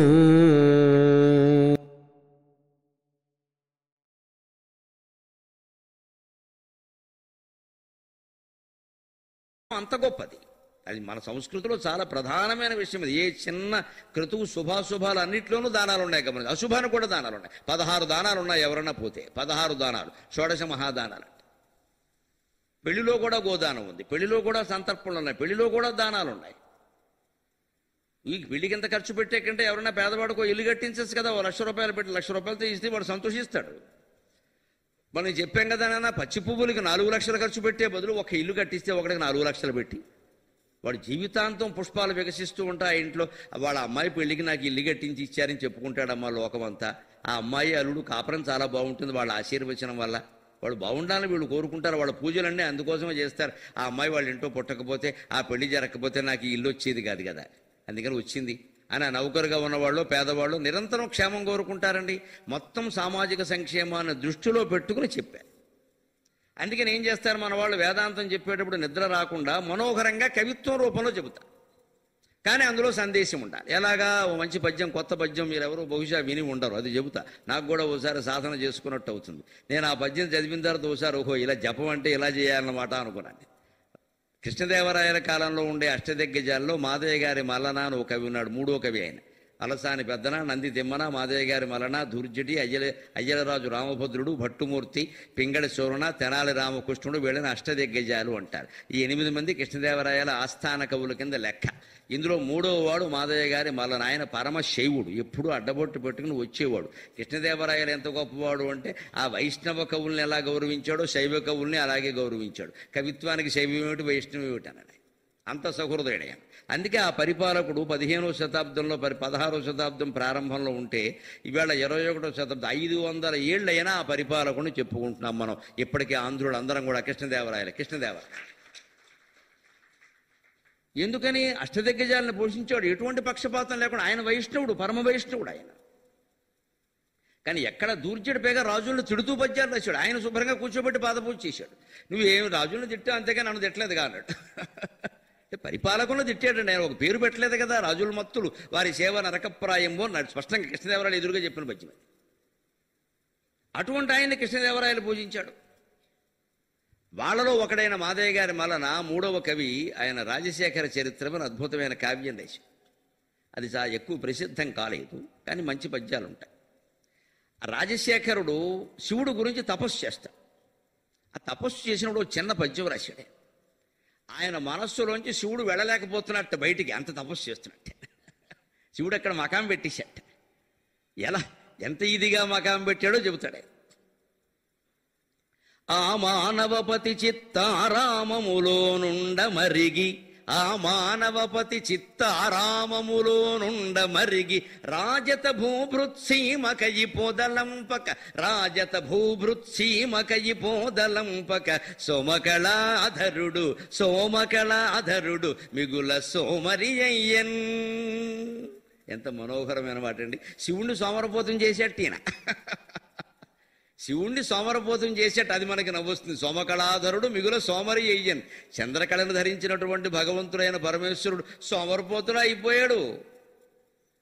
శివుణ్ణి సోమరపోతం చేశాడంటే అది వెంటనే మన ఆఖరి శివుడు సోమరపోతం అవడం బట్టి కారణం చెబుతున్నాడు ఆయన, కాదనడానికి లేదు. కవిత్వం అంటే ఎప్పుడు ఒక గొప్ప ఊహకి ఒక లౌకికమైన వాస్తవాన్ని జోడించాలి, లేదా లౌకిక వాస్తవానికి గొప్ప ఊహతో సమర్థించాలి. ఏదో ఒకటి చేయాలి. కానీ మీ ఊహలు లౌకిక వాస్తవానికి భిన్నంగా ఉండకూడదు. నా ఇష్టం వచ్చినట్టు నేను ఊహిస్తానంటే కుదరదు. అక్కడ నీ ఊహ లౌకిక వాస్తవానికి సరిపోయేలా ఉండాలి. నీ ఊహ దాని మీద కొంచెం బంగారం మీద అద్దినట్టుగా ఉండాలి. అందుకని ఊహ భూమిని వదిలిపెట్టి నేల విడిచి సాము చేయకూడదు. అటువంటి దాన్ని కవిత్వం ఒప్పుకోరు. అందుకే చాలా ఒక 50-60 ఏళ్లుగా వస్తున్న కవిత్వంలో చాలా భాగం మిగల్లా. ఎందుకంటే వీళ్ళు ఇష్టం వచ్చిన ఊహలు చేస్తారు వీళ్ళు. ఆ ఊహకి ఎక్కడ హేతువాద పునాది ఉండదు. ఏమంటే ఇదేదో పక్షి అన్నారు, పక్షి ఏమో నీరు తాగుతుంది, పక్షి కలం పట్టుకుంది అంటాడు. పక్షి కలం పట్టుకోవడం ఏంటి? ఎక్కువ పక్షిగాడు పట్టుకున్నాడు కలం. పక్షి ఎందుకు పట్టుకుంటుంది? దానికి నిరూపణ ఉండదు అక్కడ. పక్షి కలం పట్టుకుంది అంటే దాని ముక్కు కలము పట్టుకోవడం ఉన్నదని ఒక హేతువు చెప్పాలి. నువ్వు అక్కడ చెప్పకుండా ఊరికే పక్షి కలం పట్టుకుంది అంటే కుదరదు. అక్కడ పక్షి కలం పట్టుకోదు కదా. అంతే పక్షి పట్టుకునేటువంటి చిదుగో లేదా ఏదైనా మొక్కో ఏదైనా చూసి దాన్ని కలంగా చెప్పాలి. అది హేతు. పక్షి కలం పట్టుకుని ఎలాగా? పక్షి నోట్లో ఉన్న ఆ మొక్క లేదా ఆ చిగురాకు ఆ కొమ్మ నాకు కలంగా అనిపించిందని చెప్పారు వాళ్ళ. అందుకని ఒట్టినే పక్షి నువ్వు రాసే కాలం పక్షి పట్టుకోదు కదా, హేతు ఉండాలి. అంటే శివుడు సోమరపోత అయ్యాడంటే ఎందుకయ్యట? సోమరపోత ఎవడవుతాడు లోకంలో? అసలు ఎవడు సోమరపోత అవుతాడండి? ఇంటికి రేషన్ ఇస్తే సోమరపోతే అవుతాడు ఖచ్చితంగా. అవును, సరుకులని ఇంటికి పట్టుకెళ్ళి శుభ్రం కాళ్ళు జాపుకు పడుకుని, ఏంటి 1వ తారీఖు వచ్చింది ఇంకా రాలేదు, ఏంటి తెచ్చిన బియ్యం ఏంటి ఇలాగ ఉన్నాయి, సన్న బియ్యం అన్నారు లావుగా ఉన్నాయి అంటాడు. వీడు లావు అయ్యాడు తిని. ఇదేనండి సోమరపోతులను చేయడం అంటే. ఇలా మరిగిన తర్వాత ఏమవుతుంది? ఏ ప్రభుత్వం వచ్చినా ఇలాగే ఉండాలనుకుంటాడు. అందరూ చేయలేరా పని. కూర్చోబెట్టి కష్టపడేటువంటి స్వభావాన్ని ప్రజలకు అలవాటు చేయాలి తప్ప, కష్టపడకుండానే మనం అన్నీ కల్పించేస్తూ ఉంటే, మీ అబ్బాయిని ఊరికే బడికి పంపించండి, మేము ఇచ్చేస్తాం, మేము డబ్బులు మేము ఇచ్చేస్తాం, బట్టలు మేము ఇచ్చేస్తాం, పుస్తకాలు మేము అన్నీ ఇస్తే వాడు చదవడం. అంతా ఎందుకు? చదువు కోసం కదా, వాడు చదవడం. పైగా ఇందులో వ్యవస్థలో వస్తున్న ఇబ్బంది ఏమిటి? చాలా తీవ్రమైన సమస్య అంటే ఇది. నేను మాట్లాడడానికి మొహమాట పడను. సామాజికమైన మార్పు రావాలి, మనం చైతన్యవంతులం కావాలి. ఈ ఇచ్చేటువంటి పథకాల ముష్టిని తిరగొట్టగలిగితే మీ అందరికీ నమస్కారం చేస్తాను నేను. నాకు అక్కర్లేదని తిరగొట్టాలి. పిల్లలు కొట్టారు చప్పట్లు గమనించండి. పిల్లలను చూసి పెద్దవాళ్ళు బుద్ధి తెచ్చుకోండి దయచేసి. తిరగొట్టండి. పిల్లలు కొట్టారని చప్పట్లు. వాళ్ళకంత పౌరుషం ఉంది. మనం ఎలా ఆశిస్తున్నాం? రాని వచ్చేది ఎందుకు పోగొట్టుకోవాలి అంతే లెక్క. మనకి పెద్దవాళ్ళు రావాలా చైతన్యం. పిల్లలు చూడండి వెంటనే వెరగొట్టేశారు, నాకు వీపును కొట్టారు పట్టుకొచ్చి అక్కడ బాగా చెప్పారు. వాళ్ళకి నచ్చుతుందండి ఇది. అదే యవ్వనం అంటే. వివేకానందుడు అందుకే యువకులకు చెబుతాడు ఏదైనా. మనకి నచ్చదు. ఎందుకంటే వస్తే 15,000 ఊరికే వస్తుంటే ఎందుకు వదులుకోవాలి? ఎవరండి మనకి ముష్టి చేయడానికి 15,000 20,000 ఎందుకు తీసుకోవాలి? మనం కష్టపడి సంపాదించుకోగలం. మనం ఖచ్చితమైన మార్పు రావాలండి. అలా ఒక్కరిలో వచ్చినా నా 3 రోజుల ప్రవచనం సార్థకమైనట్టేనమ్మా. అందుకోసం చెబుతాను నేను, ఎవరికి భయపడేది లేదు, ఎవరిని ప్రార్థించేది లేదు. సోమరపోతులు ఎప్పుడవుతారు అంటే కూర్చోబెట్టి తిండి పెడుతుంటే అవుతారు. ఈ రాజుగారు ఏం చేసేట? శివుణ్ణి కూర్చోబెట్టి తిండి పెట్టేట. అదే చెబుతున్నాడు పద్యంలో చమత్కారంగా. ఆ మానవపతి చిత్త ఆరామములో ఉండ మరిగి, అందుకే మరిగి అనే పదం వాడాడు. మరిగి మనం భాషలో ఎప్పుడు పడతాం? బాగా మరిగాడు అంట. అది చెడర్థంలో వాడతాం గమనించండి. మరగడం అనే మాట వ్యసనాలు మరిగాడు, తాగుడు మరిగాడు, పేకాట మరిగాడు, ఇలా వాడతాం. భగవంతుడు పట్టుకుని మరిగాడు అంటాడు. ఏమిటి మరిగట్ట? ఈయన మనస్సు ఆరామం ఉద్యానవనంలో ఉంది. అదో పారిజాత తరువులున్న ఉద్యానవనం అనమాట. ఓ మామిడి తోట లాంటి ఉద్యానవనం అనమాట. ఈయన మనస్సును ఉద్యానవనం చేసేట. అందులో నిరంతరం నమశివాయ నమశివాయ నమశివాయ నమశివాయ అని ఆరాధన చేస్తున్నట్ట. శివుడు ఏమయ్యట? ఈ నమశివాయ అనే పంచాక్షరి జపం కారణంగా ఈయన మనస్సు అనే ఉద్యానవనంలో శుభ్రంగా వచ్చి మరిగి పడుకున్నట్ట. బాగుందండి అంటే మామూలు అర్థంలో ఏముంది? ఇది చాలా రమ్యమైన వాతావరణం కావడం వల్ల అక్కడ ఆ చెట్టు కింద పడుకున్న వాడు లేవడగా అలా పడుకున్నాడేమో అనిపిస్తుంది. శివుడు ఎందుకు పడుకున్నాడు? నా జపం చేసిన వాడి దగ్గర నేను ఉంటానని చెప్పాను కదా, ఉండాలి కదా. అనన్యాశ్చింతయంతో మాం ఏ జనాః పర్యుపాసతే తేషాం నిత్యాభియుక్తానాం యోగక్షేమం వహామ్యహం అని భగవద్గీతలో చెప్పాడు పరమాత్మ. ఇంకో మాట భాగవతంలో కూడా చెబుతాడు, ఉద్ధవుడితో చెబుతాడు. ఉద్ధవా, ఒక్క మాట గుర్తుంచుకో, నన్నెవడైనా మనస్సులో స్మరిస్తూ ఉంటే నాకు ఇంకో దారి లేదయ్యా, నేను వాడితోనే ఉంటాను అన్నాడు. భగవంతుని స్వాధీనం చేసుకోవడం ఎంత తేలిక! ఇది మన చేతుల్లో ఉంది. ఆయన అనుగ్రహం ఉంటే గానీ కనపడ్డమ్మా అనద్దమ్మా. ఆయన అనుగ్రహం ఎందుకు ఉంటుందో ఆలోచించండి. ఒకరి మీద ఉండి ఒకరి మీద లేకపోతే ఆయన పక్షపాతిగాడా? మనం ఆయన మన మనస్సులో గుండెల్లో బంధించవలసింది పోయి మనం చేతులు వదిలేసి మన ఇష్టం వచ్చిన టీవీ సీరియల్స్ను సినిమాలు చూస్తూ కూర్చుని ఇక్కడ ఫోనోడు దగ్గర పెట్టుకుని ఈ దిక్కుమాలిన వార్తలనే చూస్తూ కూర్చుని దేవుడికి దయగలిగితే కానీ మన దగ్గర నువ్వు స్మార్ట్ ఫోన్ వదలవు, దేవుడు ఎలా వస్తాడు నీకు? నువ్వు వదలకుండా ఆయన ఎలా వస్తాడు? నువ్వు వదలవు, ఆయన కదలడు, నువ్వు వదలడు, సరిపోయింది. ఇక్కడ నువ్వు వదిలేవలసింది వదిలేయాలి కదా. దేవుడు కనపడాలంటే స్మార్ట్ ఫోన్ ఏమిటి? సత్యనారాయణమూర్తి కనపడాలి. దేవుడికి స్మార్ట్ ఫోన్ ఉంటే కనపడటం. ఓ పక్క ఇవన్నీ కెలుక్కుంటూ కూర్చుని ఇది అయిపోయిన తర్వాత ఏంటి మొన్న అలా జరిగింది మీ ఇంట్లో, ఇది కూడా కెలికి నీకు అవసరం కాదు. అది వాళ్ళ ఇంట్లో కెలికావు. ఓ గంట కాలక్షేపం అయింది. ఇక్కడ ఆత్మస్థుతి పరనంద తిట్టుకున్నాం. ఇవన్నీ పెట్టుకున్న తర్వాత ఏమిటో ఏకాదశి అంతా అలాగే వెళ్ళిపోయింది. హరినామస్మరణ అన్నారు ప్రవచనాల్లో. హరినామస్మరణ నువ్వేం చేసావు? హరినామస్మరణ చేసావు. హరి అంటే శత్రువు. హరినామస్మరణ కాదు, హరినామస్మరణ చేసావు. నిన్ను ఏది నీకు బీపీ తెస్తుందో, ఏది నీకు షుగర్ పెంచేస్తుందో ఆ ఆలోచనలన్నీ చేసి హరినామస్మరణ చేయలేదంటే నీ తప్ప, దేవుడు తప్ప? దేవుడు అనుగ్రహించడం ఏంటండి? అర్థం లేని మాట. దేవుడు కొందరిని అనుగ్రహించి కొందరిని మానేస్తాడు. అయితే పక్షపాతి గాడమ్మ, ఆలోచించండి కాస్త బుర్ర పెట్టి. దైవస్మరణ అనేది మన చేతుల్లో ఉంది, ఆయన చేతుల్లో లేదు. ఆయన చేతుల్లో పెట్టుకోలేదు. ఆయన నేను స్మరిస్తే ఆయన వద్దన్నాడా? ఎగ్గొట్టడానికి మాట్లాడే మాట ఇది. అందుకని ఎవరైనా నన్ను మనస్సులో స్మరిస్తూ ఉంటే ఉద్ధవా మరో దారి లేదయ్యా అని అంటే నన్ను బంధించేశారయ్యా వాళ్ళన్నారు. నేను అక్కడే ఉంటాను. అంచేది ఈ రాజుగారు ఏం చేశాడు? బంధించేశాడు స్మరణ ద్వారా. అక్కడే ఉంచుకున్నాడు ఆయన, అట్టు పెట్టేశాడు. ఈయన ఏమంటాడు? శివుడు కూడా ఏమన్నట్టు, పోన్లే అట్టు పెట్టుకుంటే అట్టు పెట్టుకున్నాడు, బాగుంది కదా, సుఖంగా ఉద్యానవనం నిరంతరం జపం చేస్తున్నాడు, హాయిగా వీడు మనస్సులో పడుకోవచ్చు కదా అని పడుకున్నట్టు. వెంటనే పార్వతీదేవి వచ్చింది అక్కడ. ఏమిటి మీరేదో పని మీదనే వెళ్ళారు, ఇక్కడున్నారు, అవతల గ్యాస్ వాడు వచ్చాడు, ఇంట్లో ఉండమని చెప్పాను కదా, ఏమిటో చాదస్తమ్మకుడు, చెబితే వెండో కొడితే ఏడుస్తాడు. ఆవిడ గొడవ ఆవిడ. ఇద్దరు పిల్లలు, వినాయకుడు కుమారస్వామి, ఇద్దరు స్కూల్ నుంచి వస్తారు, మీరు ఉండరు నేను ఉండను ఇక్కడ. నేనేమో బెదవాళ్ళలో ఏడుస్తాను, నువ్వేమో కాశీలో ఏడుస్తావు. గణపతి వెళ్ళి కాణిపాకంలో ఏడుస్తాడు, కుమారస్వామి పళనిలో ఏడుస్తాడు. అందరూ కలిసి ఏడవడానికి లేదయ్యే, ఓ చోట ఉండవు అని ఆవిడ వెంటనే వచ్చి, దీనికి తోడు ఈ రాజశేఖరుడు ఒకడా నీకు దొరికాడు ఇక్కడ, వీడి మనస్సులో కూర్చుంటే సంసారం ఎలాగయ్యా అనిపించి పార్వతీదేవి వచ్చి ఈ మనస్సులో పడుకున్న శివుణ్ణి ఒకసారి ఇలా లేపి, నేను అందులో నువ్వెందుకు వచ్చావు ఇక్కడికి అన్నట్టే. నువ్వెందుకు వచ్చావు ఇక్కడికంటే, మనది కైలాసం స్వామి ఆధార్ కార్డు మీద చెప్పారు ఇక్కడ కేర్ ఆఫ్ కైలాసం అని. అందరూ వచ్చి నన్ను అడుగుతున్నారు, మీ ఆయన ఉన్నాడా, మీ ఆయన ఉన్నాడా అని. చస్తున్నాను జవాబు చెప్పలేక. అంటే పార్వతి, బాగుందే, సుఖంగా ఉందే ఇక్కడ, హాయిగా ఉద్యానవనం గాలి వీస్తుంది, ఎందుకు వచ్చింది అక్కడికి వస్తే ఏదో అంటావు, మళ్ళీ లేనిపోను గొడవ, నేను ఇక్కడ ఉండని. అది ఉండమరిగి అంటే అర్థం. నాకు ఇక్కడ సుఖంగా ఉంది, ఈ రాజు విడవకుండా స్మరిస్తున్నాడు నన్ను, నమశివాయ అని యకారం అయిపోగానే మళ్ళీ ఓం అంటున్నాడు, మళ్ళీ ఓం అవగానే మళ్ళీ నకారం అంటున్నాడు, మళ్ళీ యకారం అవగానే మళ్ళీ ఓంకారం అంటున్నాడు. పరంపర పరంపర పరంపర పరంపర.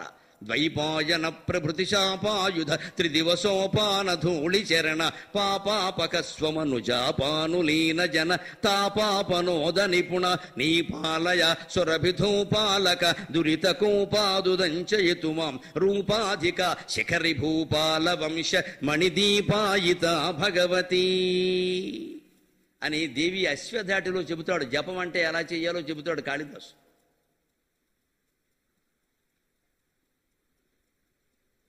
జాపానులీన జన తాపాపనోద నిపుణ అంటాడు రెండవ పాత్రలో. ఏమిటి జాపానులీనం? జాపాన్ అంటే జపాను జర్మనీ కాదు. జపానాం సమూహం జాపం, వనానాం సమూహం వానం. సంస్కృతంలో మాటలు అలా ఉంటాయి. జపానాం సమూహం జాపం అంటే జపం జపం జపం జపం చేస్తూ ఉండమే అలాగా, దానికి సమయం లేదు ఇంకా. అలాగే వనానాం సమూహం వానం, అడవుల పరంపర, అడవి తర్వాత అడవి, అడవి తర్వాత అడవి ఉంటూనే ఉంటాయి అలాగా. మీకు కేరళ రాష్ట్రంలో చూడండి, ఎప్పుడైనా వెళ్ళినప్పుడు ఊరికి మధ్యలో ఖాళీ ఎక్కడ ఉండదండి. ఈ ఊరు అయిపోయిందనగానే ఆ ఊరు మొదలైపోతుంది. ఇంటికి మధ్యలో ఖాళీ ఉండదండి కేరళలో. మన కోనసీమ కూడా అంతే సుమారుగా. ఇంటికి మధ్యలో ఖాళీ ఉండదని చెట్లే ఉంటాయి. ఏదో అప్పనపల్లి అయిపోయిందనే ఇంకొక ఇప్పనపల్లి వచ్చేస్తున్నాడు పక్కనే. ఇది ఎక్కడ అయిపోయిందో అక్కడ మొదలైంది తెలియదు, ఇది 2 ఇళ్ళు తేడా. అది పరంపర పరంపర. వానం అంటే అర్థం అది, వనానాం సమూహం. అలా మనం జపం చేస్తే నమశివాయలో యకారం అయింది అంటే మళ్ళీ వెంటనే ఓంకారం అందుకోవాలి. అందుకని 4 సార్లు నమశివాయ అని కాస్త కాఫీ పట్టుకురా అని, కాఫీ అయ్యాక మళ్ళీ 2 సార్లు నమశివాయ అని, పంటి కిందకి ఏమైనా కరకర, జపం కాదు ఇది, ఇంకా పల్లె పంటి కింద కరకర మిగిలింది ఇక్కడ. మాటిమాటికి ఎవడొస్తాడు నీకు కాఫీ ఇంతోటి జపానికి, అటువంటి జపాన్ని కొంగ జపం దొంగ జపం అంటారు. వీడు అరగంట కూడా గట్టిగా కూర్చుని చేయలేడు, మాటిమాటికి కాఫీ కావాలి వీడికి. అది కాదు జపం. అలా చేస్తే జన్మలు చేసినా కనపడ్డా. చేసి అరగంట తలుపు వేసేయి, చెడతేసేయి, ఫోన్ కట్టే, టీవీ కట్టే, కూర్చో. ఏం జరిగినా జరగకపోయినా అక్కడే కూర్చో, ఇంకెవరు పిలవద్దు, పిలిస్తే పలకతో. అలా అరగంట మనం ఏదో గంట పెట్టుకుంటే క్రమానికి 1 గంటకు పెరుగుతుంది. ఒకసారి ఎప్పుడో 3 గంటలైనా మనకి తెలియదు. ఆ స్థితికి చేరుకోవాలి.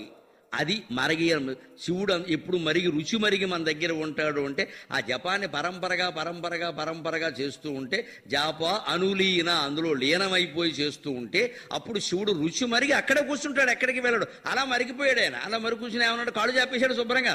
సోమకళాధరుడు మిగులు సోమరి అయ్యని కాళ్ళు చాపేశాడు. చాపేసి పార్వతీదేవి వస్తే కైలాసానికి రావాలంది ఆవిడ. రాజత భూభృత్ సీమకై పోదలంపక. పార్వతి సర్వసమర్థురాలివి కదా, లలితాదేవివి కదా, నువ్వు చేసుకోలేవా? గ్యాస్ వాడు వస్తే ఏం చేయడం, కొరియర్ వాడు వస్తే ఏం చేయడం నీకు తెలియదా? నన్ను అడగాల, నాకు ఇక్కడ బాగుంది ఉండనివ్వరాదా అన్నట్టు. అయ్య బాబోయ్ అందుటే ఆవిడ. ఇది పద్యం అండి. ఇంత చిన్న పద్యంలో నిజంగా వ్యాఖ్యానం చేయగలిగితే ఎంత మనోహరమైన దృశ్యం పెట్టాడు.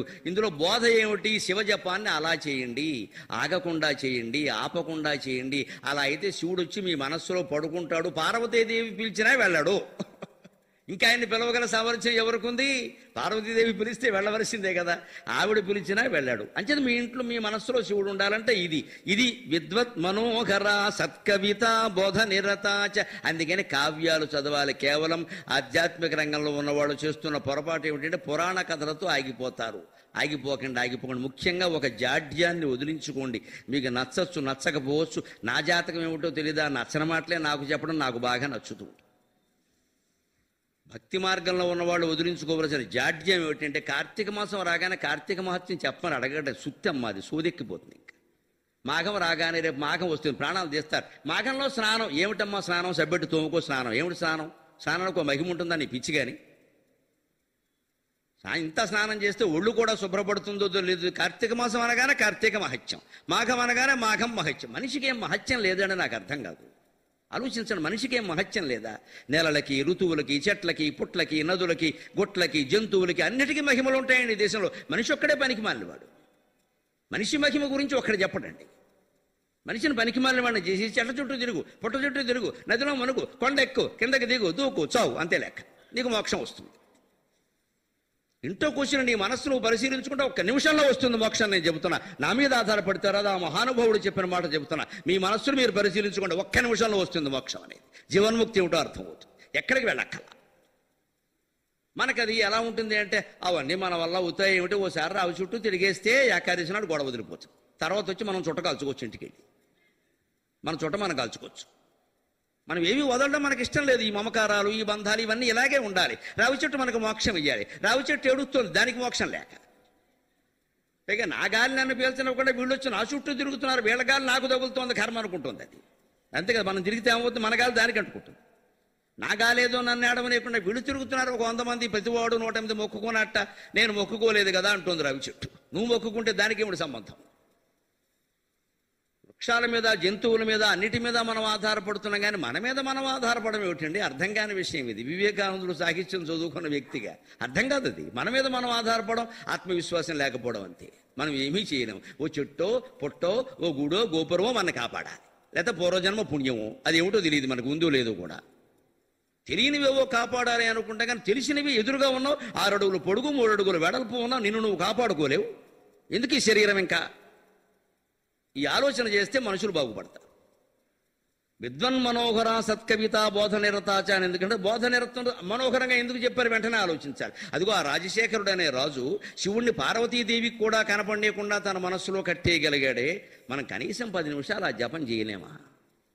జపం చెయ్యాలి. దాని ప్రయోజనం ఇదని చెప్పడానికి మనోహరంగా చెప్పాడు కదా. అలా చేస్తే జరిగేది ఏమిటండి? కం నస్పృశతి విపత్తి ప్రబుద్ధ వచనానువర్తినం దాంతం.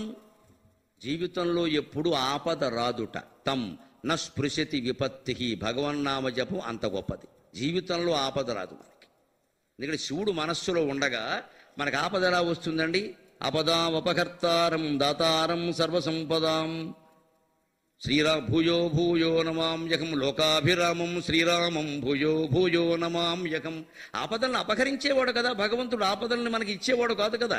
ఆపద్బాంధవుడు కదా ఆయన. ఆపద్బాంధవుడైనటువంటి భగవంతుణ్ణి శివుడు రూపంలోనో, రాముడు రూపంలోనో, కృష్ణుడు రూపంలోనో ఏదో ఒక రూపంలో మీరు మనస్సులో పెట్టుకున్నప్పుడు ఆపదలకు ఎన్ని గుండెలు ఉంటాయండి అక్కడికి రావడానికి? రాముడు అందులో రాముడు తక్కువవాడు. ఆయన దగ్గర ధనుర్బాణాలు కూడా ఉన్నాయి, తోలు తీసేస్తాడు. ఆయుధధారి అయినటువంటి రాముడు అండి. ఇంకా కృష్ణుడు అంటే పాపం వేణుగోపాల చక్రవర్తి, ఆయన ఫ్లూట్ కచేరీ చేస్తాడు.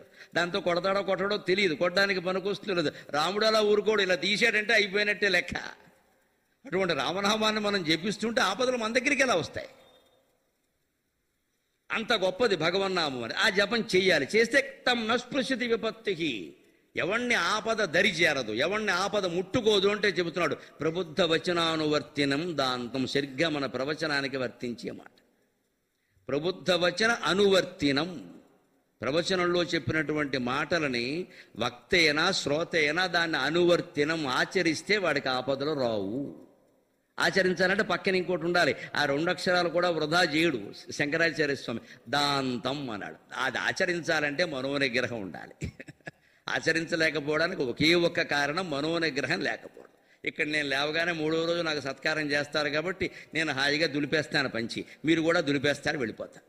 బాగా చెప్పారే కృష్ణారావు గారు, 1 నెలలు పెట్టిస్తే బాగుండు. ఏమిటమ్మా అది? ఆయనకి పని లేదా? మీకు పని లేదా? నాకు పని లేదా? ఓ నెలలు పెట్టిస్తారా సంసారాలు మానేసి? ఇంకా ఏదో వినేద్దాం, ఇంకా ఏదో చెప్పేద్దాం. నిజమే, అది మంచిదే, కాంక్ష నేను కాదని అన్ను, చెప్పడం నాకు మంచిదే. కానీ ప్రయోజనం ఏమిటి? దాని ప్రయోజనం మీరు నిజంగా పొందాలి అంటే ఆ వచనాన్ని అనుసరిస్తున్నామా? మనం సంసారాల్లో వ్యవహారాల్లో ఎలా ఉంటున్నాం? అంటీ ముట్టనట్టుగా తామరాకు మీద నీటి బొట్టులా ఉంటున్నామా లేదా అని 50 ఏళ్ళు దాటిన ఆడవాళ్ళు మగవాళ్ళైనా ప్రయత్నం చేయాలి కదండి. ఈ పిల్లల గురించి నేను చెప్పనమ్మా, వాళ్ళు ఏదో వృద్ధి కోరుకుంటారు. చిన్నపిల్లలు, వాళ్ళకి ఏం తెలుసు? ఏదో నేను ఇది సాధించాలి, అది సాధించాలి అనుకుంటారు. 50 ఏళ్ల తర్వాత సాధించేది ఏముంటుందండి? సాధించే అత్తగారిని ఇప్పటికే సాధించేసాం. ఇక ఆవిడ లేవకుండా చెదకొట్టేసాం, పట్టుకున్నామండి. ఇప్పటికే వృద్ధాశ్రమానికి వెళ్ళిపోయింది ఆవిడ. ఇంకా అంతకంటే సాధించేదే ఉంది మన జీవితంలో. సాధించవలసిన వాళ్ళని సాధించేసాం కదా. ఇప్పుడైనా ఒక మెలకు రావాలి కదా. ఇంకా అనవసరంగా అంటి ముట్టినట్టు ఉందాం, మనకి ఎందుకు వచ్చింది? మన గదిలో మనం కూర్చుందాం. పైగా అందరికీ పాలరాతి ఇళ్ళండి. నాకు చూస్తుంటే ఆ ఇళ్ళు ఎక్కడ కూర్చున్నా జపం చేసుకోవచ్చు, ఎంత నిర్మలంగా ఉన్నాయి. పని మనుషులు శుభ్రంగా గంటకోసారి ఊడిచేస్తున్నారు. వీళ్ళు బంగారం గంటకోసారి తడగొట్ట పెట్టేసి ఊడిచేసి వాళ్ళు కూర్చొనివ్వకుండా ఊడిచేస్తున్నారు. ఎంత శుభ్రంగా ఉన్నాయో. నాకు ఆ ఇళ్ళు చూస్తుంటే వేరే పరుపు అవసరమా, చాప అవసరమా, ఇక్కడ కూర్చుంటే పోలా. ఎంత శుభ్రంగా ఉన్నాయండి జపం చేసుకుందుకు. నిజంగా అమెరికాలో ఇళ్ళు ఉండేవి వెనక. నేను 2001లో అమెరికా వెళ్ళినప్పుడు ఆ ఇళ్ళు చూసి ఆశ్చర్యపోయాయి. ఇప్పుడు ఆశ్చర్యపోవట్ల, అటువంటివి ఇక్కడ ఉన్నాయి. అవన్నీ ఇక్కడికి వచ్చేసే ఇదివరకులో లేవు. మరి మీరు ఇంత ప్రశాంతంగా ఇంత పాలరాయి వేసేసి గ్రానైట్ వేసేసినటువంటి రాతి మీద ఎప్పుడైనా గ్రానైట్ వేసిన చోట ఓవర్ నైట్ చేయండి అమ్మా, ఒక్కటి తెలుస్తుంది మీకు. రాత్రి లేవండి, 11 గంటలకు లేవండి, ఎవరికి చెప్పకండి, నేను లేస్తానని చెప్పకండి. వాళ్ళు కూడా లేస్తారు పక్క నుంచి. వద్దు, మీకు మీరు అలారం పెట్టుకుని లేవండి. 11 నుంచి 1 గంట వరకు ఆ గ్రానైట్ రాయి ఎక్కడ నేల మీద ఉందో అక్కడే కూర్చోండి ప్రశాంతంగా. కాస్త గాలి వచ్చే విధంగా ఫ్యాన్ వేసుకొని, దోమలు రాకపోతే కిటికీ తీయండి, నమశివాయ నమశివాయ అని జపం చేయండి. ఎంత చేయగలిగితే అంత. ప్రశాంతత, ఏకాంతత అన్నీ అర్థమవుతాయి. ఈ పగలల్లా మనం అనేక వ్యవహారాల్లో కల్పించుకున్నప్పుడు ఎప్పుడూ కలగని ఆనందం ఆ అర్ధరాత్రి చేసిన జపంలో కలుగుతుంది. అర్ధరాత్రి అని నేను ఎందుకు అంటున్నాను అంటే ఏకాంతం కోసం, అంతకంటే. పగలు మన చేయనివ్వరు కదా, ఎవడో వస్తాడు ఇక్కడికి.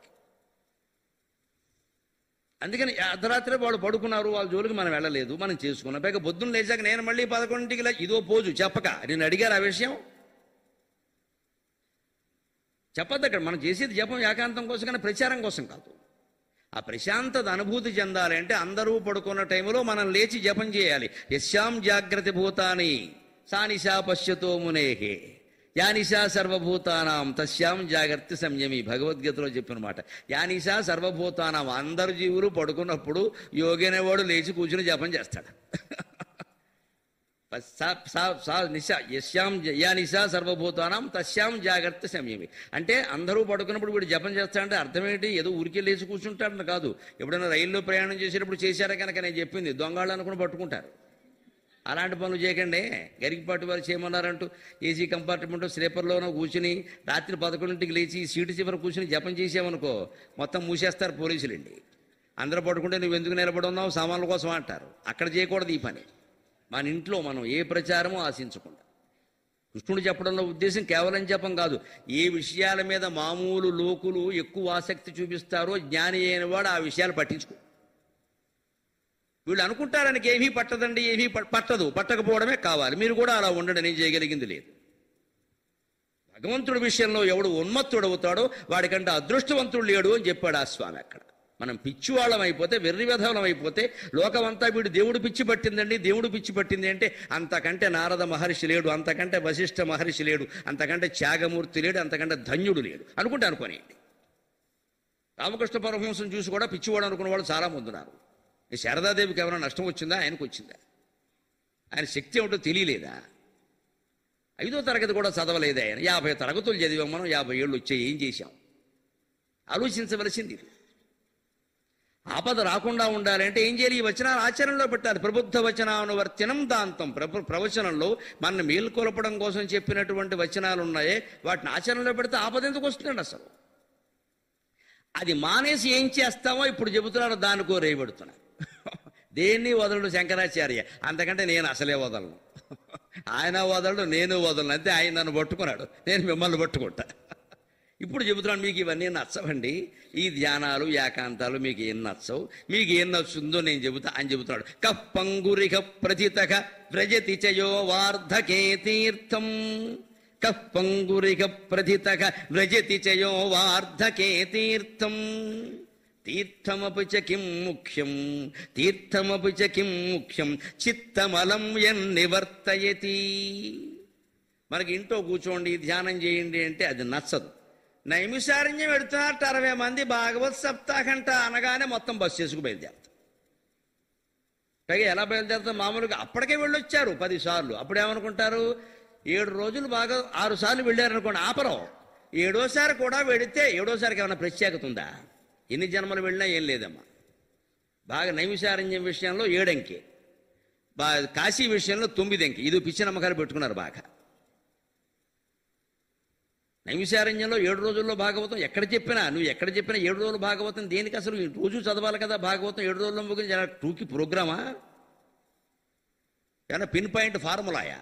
ఎందుకు ముగిస్తాం? పరీక్షత్తు ఎందుకు ముగించాడు? ఎందుకు ముగించి వాడు 7 రోజుల్లో చావు ఉంది వాడికి. మనం 70 ఏళ్ళు బతికాం కదా, మనకేం కర్మ? మనకి బద్ధకం. పరీక్షత్తు అనివార్య పరిస్థితుల్లో 7 రోజుల్లో మరణం ఉంది కాబట్టి నాకు 7 రోజుల్లోనే భావం అర్థమయ్యేలా చెప్పండి మొర్రోను సుఖమహర్షి కాళ్ళ మీద పడ్డాడు. సుఖమహర్షి కాబట్టి చెప్పగలిగాడు, వేరే వాడైతే చెప్పలేడు. అలాగే వ్యాసుడే చెప్పలేడు. ఎందుకంటే వ్యాసుడు స్వయంగా రాశాడు. ఆయన రాసిన కావ్యం మీద ఆయనకి వ్యామోహం ఉంటుంది, కాస్త విస్తృతంగా చెబుతూ ఉంటాడు. శుకుడికి అదేమి లేదు, వాళ్ళ నాన్నగారి కావ్యం అదేమి ఉండదు అక్కడ. చెప్పవలసింది పైగా 7వ రోజుకి ఆయన చనిపోతానంటాడు. చనిపోయేలోగా అందవలసిన జ్ఞానం అందకపోతే వృధా అయిపోయింది కదా. మనం ఆలోచించాల్సింది, చనిపోయేలోగా పొందవలసినటువంటి ఆత్మజ్ఞానాన్ని పొందకపోతే జన్మ వృధా. ఆత్మజ్ఞానం పొందడం ఒక్కటే జీవిత లక్ష్యం, మరో లక్ష్యమే లేదు.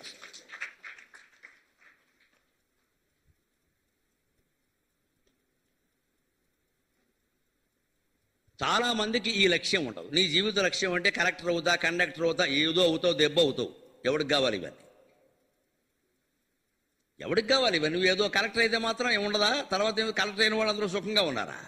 ఇంత పెద్ద జిల్లా కలెక్టర్ అని పేరు, ఎమ్మెల్యే రాగానే చేతులు కట్టుకుని నిలబడాలి. ఆ ఎమ్మెల్యే డిగ్రీ కూడా పాస్ చేయడం లేదో తెలియదు. ఈయన ఐఏఎస్ చదివాడు, నేషనల్ టాలెంట్. ఏముంటే ఏం ఉపయోగం? చేతులు కట్టుకుని. లేకపోతే ఆయన ట్రాన్స్ఫర్ చేసి భరతాడు రంపచోడవరానికి. అయిపోయింది. ఇప్పుడు కలెక్టర్ ఏమి సుఖపడుతున్నాడో చెప్పండి. చాలా బాధ్యత ఉంది వాళ్ళ మీద. వాళ్ళు అనుకున్నది అనుకున్నట్టు చేయడానికి వీల్లేదు. నాయకులు ఎలా చెప్తే అలా చేయాలి. ఏమైనా తేడా వచ్చిందంటే పంపిస్తారు, తీసేస్తారో. జిల్లా కలెక్టర్ ఉద్యోగాన్ని తీసేసి రేషన్ షాప్ దగ్గర వేసేస్తారు పట్టుకెళ్ళి. అయినా కానీ మనకి అప్పుడు తెలిసి వస్తుంది, కలెక్టర్ అవ్వడం ఉపయోగమే లేదురా, పొలిటికల్ లీడర్ అయినా బాగుండేది. అలాగని వాళ్ళు ఏమైనా శాంతంగా ఉన్నారో? వాళ్ళు అడగండి. చచ్చిపోతున్నామండి బాబు, ఊరికే ఎమ్మెల్యే అయ్యామంతే, మినిస్టర్ పదవి వస్తుంది అనుకున్నాం, రాలా. వాడు గోల వాడిది. పోనీ మినిస్టర్ పదవి వచ్చిన వాడి దగ్గరికి వెళ్ళి మీరు మంత్రి గారు ఏందండి, మన స్థాయికి మంత్రి ఏంటండి, ఈ పార్టీకి నాకున్న అనుభవానికి సీఎంఏ కావాలి, నేను గ్రహస్థితి కలిసి రాలా అంటాడు. వాడు గోల వాడిది. ఎవడు సుఖంగా లేడు. మీ నాయకులు అనుకుంటున్న వాడు సీఎం అయిన వాడు కూడా సుఖంగా లేడు. ఎవరు సుఖంగా లేరు. మనం బాధపడుతున్నాం, ఎదుటి వాళ్ళని బాధపడుతున్నాం. విచిత్రంగా ఉంది సమాజ పరిస్థితి. మనం సుఖంగా ఉన్నాం పోను లేవు. అంతర్గతంగా వాళ్ళు ఎవరికీ నిద్ర పట్టట్లేదు. పట్టుమని 2 మెతుకులు తినలేరు, తినడానికి సమయం లేదు. ఎక్కడ పదవులు పోతాయోనో బెంగ. ఈ పరిస్థితిలో గమనించండి, ఎవడు శాంతంగా ఉంటాడు? ఆత్మధ్యానం చేసేవాడే, ఆత్మజ్ఞానం పొందేవాడే శాంతంగా ఉంటాడు. నాకు అక్కర్లేదు అనుకుంటే అంతకంటే శాంతం లేదు. అది మానేసి మనం ఏం చేస్తాం? ఇక్కడ చెబుతున్నది కః పంగురేక ప్రథితః. ఇందా గుడ్డివాడంటే ఎవడో, మోగవాడంటే ఎవడో, చెవిటివాడంటే ఎవడో చెప్పారు కదా. ఇప్పుడు ఇంకో మాట చెబుతారు, ఇంకోటి మిగిలిపోయింది కదా, కుంటివాడు. కుంటివాడంటే ఎవరో అని అడిగట్టు శిష్యుడు ఆయన. కః పంగురివ ప్రథితః. కుంటివాడంటే ఎవరంటే యో వార్ధకే తీర్థం. 60 ఏళ్ళు దాటాక యాత్రకు బయలుదేరతాడే, ఎంతకంటే కుంటివాడు ఎవడు లేడని చెప్పాడు. నమశివాయ. మనకి 60 ఏళ్ళు దాటితే కానీ యాత్ర గుర్తురాదు అసలు. అప్పుడు కూడా ఏంటంటే ఇంకేం చేస్తాం, మనం యాత్రకి వెళదాం సరదా, ఇంకేం చేయలేవు కాబట్టి వెళతాం అన్నప్పుడు. ఇంకేదైనా చేసేది ఉంటే 2 కొంపలు ఆరిపోయడానికి సిద్ధం ఇక్కడ. అప్పుడు కూడా వెళ్ళేది అందుకోసం. అప్పుడు కాదు వెళ్ళవలసింది. నిజానికి మన సంస్కృతిలో యాత్రలు ఎప్పుడు పెట్టారో తెలుసా? పెళ్ళైన కొత్త దంపతులు తీర్థయాత్ర వెళ్ళారండి. దిక్కుమాలింది హనీమూన్ చేశారు దాన్ని, మన కర్మకాలి. వాళ్ళు వెళ్ళవలసింది విహారయాత్ర కాదు, పెళ్ళైన దంపతులు తీర్థయాత్రకు వెళ్ళాలి. ఎందుకంటే తీర్థయాత్రలో కనుక తీర్థాల్లో ఉండే జలం సేవిస్తే, ముఖ్యంగా మగవాడు సేవిస్తే, వీళ్ళ కడుపున పడేటువంటి బిడ్డ పుణ్యాత్ముడైనటువంటి మహానుభావుడు జన్మిస్తాడు, సందేహమే లేదు. జీవులు ఎప్పుడు ఎవరి కడుపున పడవలసినా సరే నీటి ద్వారా ప్రయాణం చేస్తారు. లేదు, మృతజీవుడు ఎప్పుడు నీటి ద్వారానే పైలోకానికి వెడతాడు. అందుకే చనిపోయినప్పుడు మనం పురుటికి నీటి మైలకి కూడా నీటికి మైల పాటిస్తాం. వాళ్ళు ముట్టుకున్న నీళ్లు మనం ముట్టుకోం, మైలలో కానీ పురుట్లో కానీ.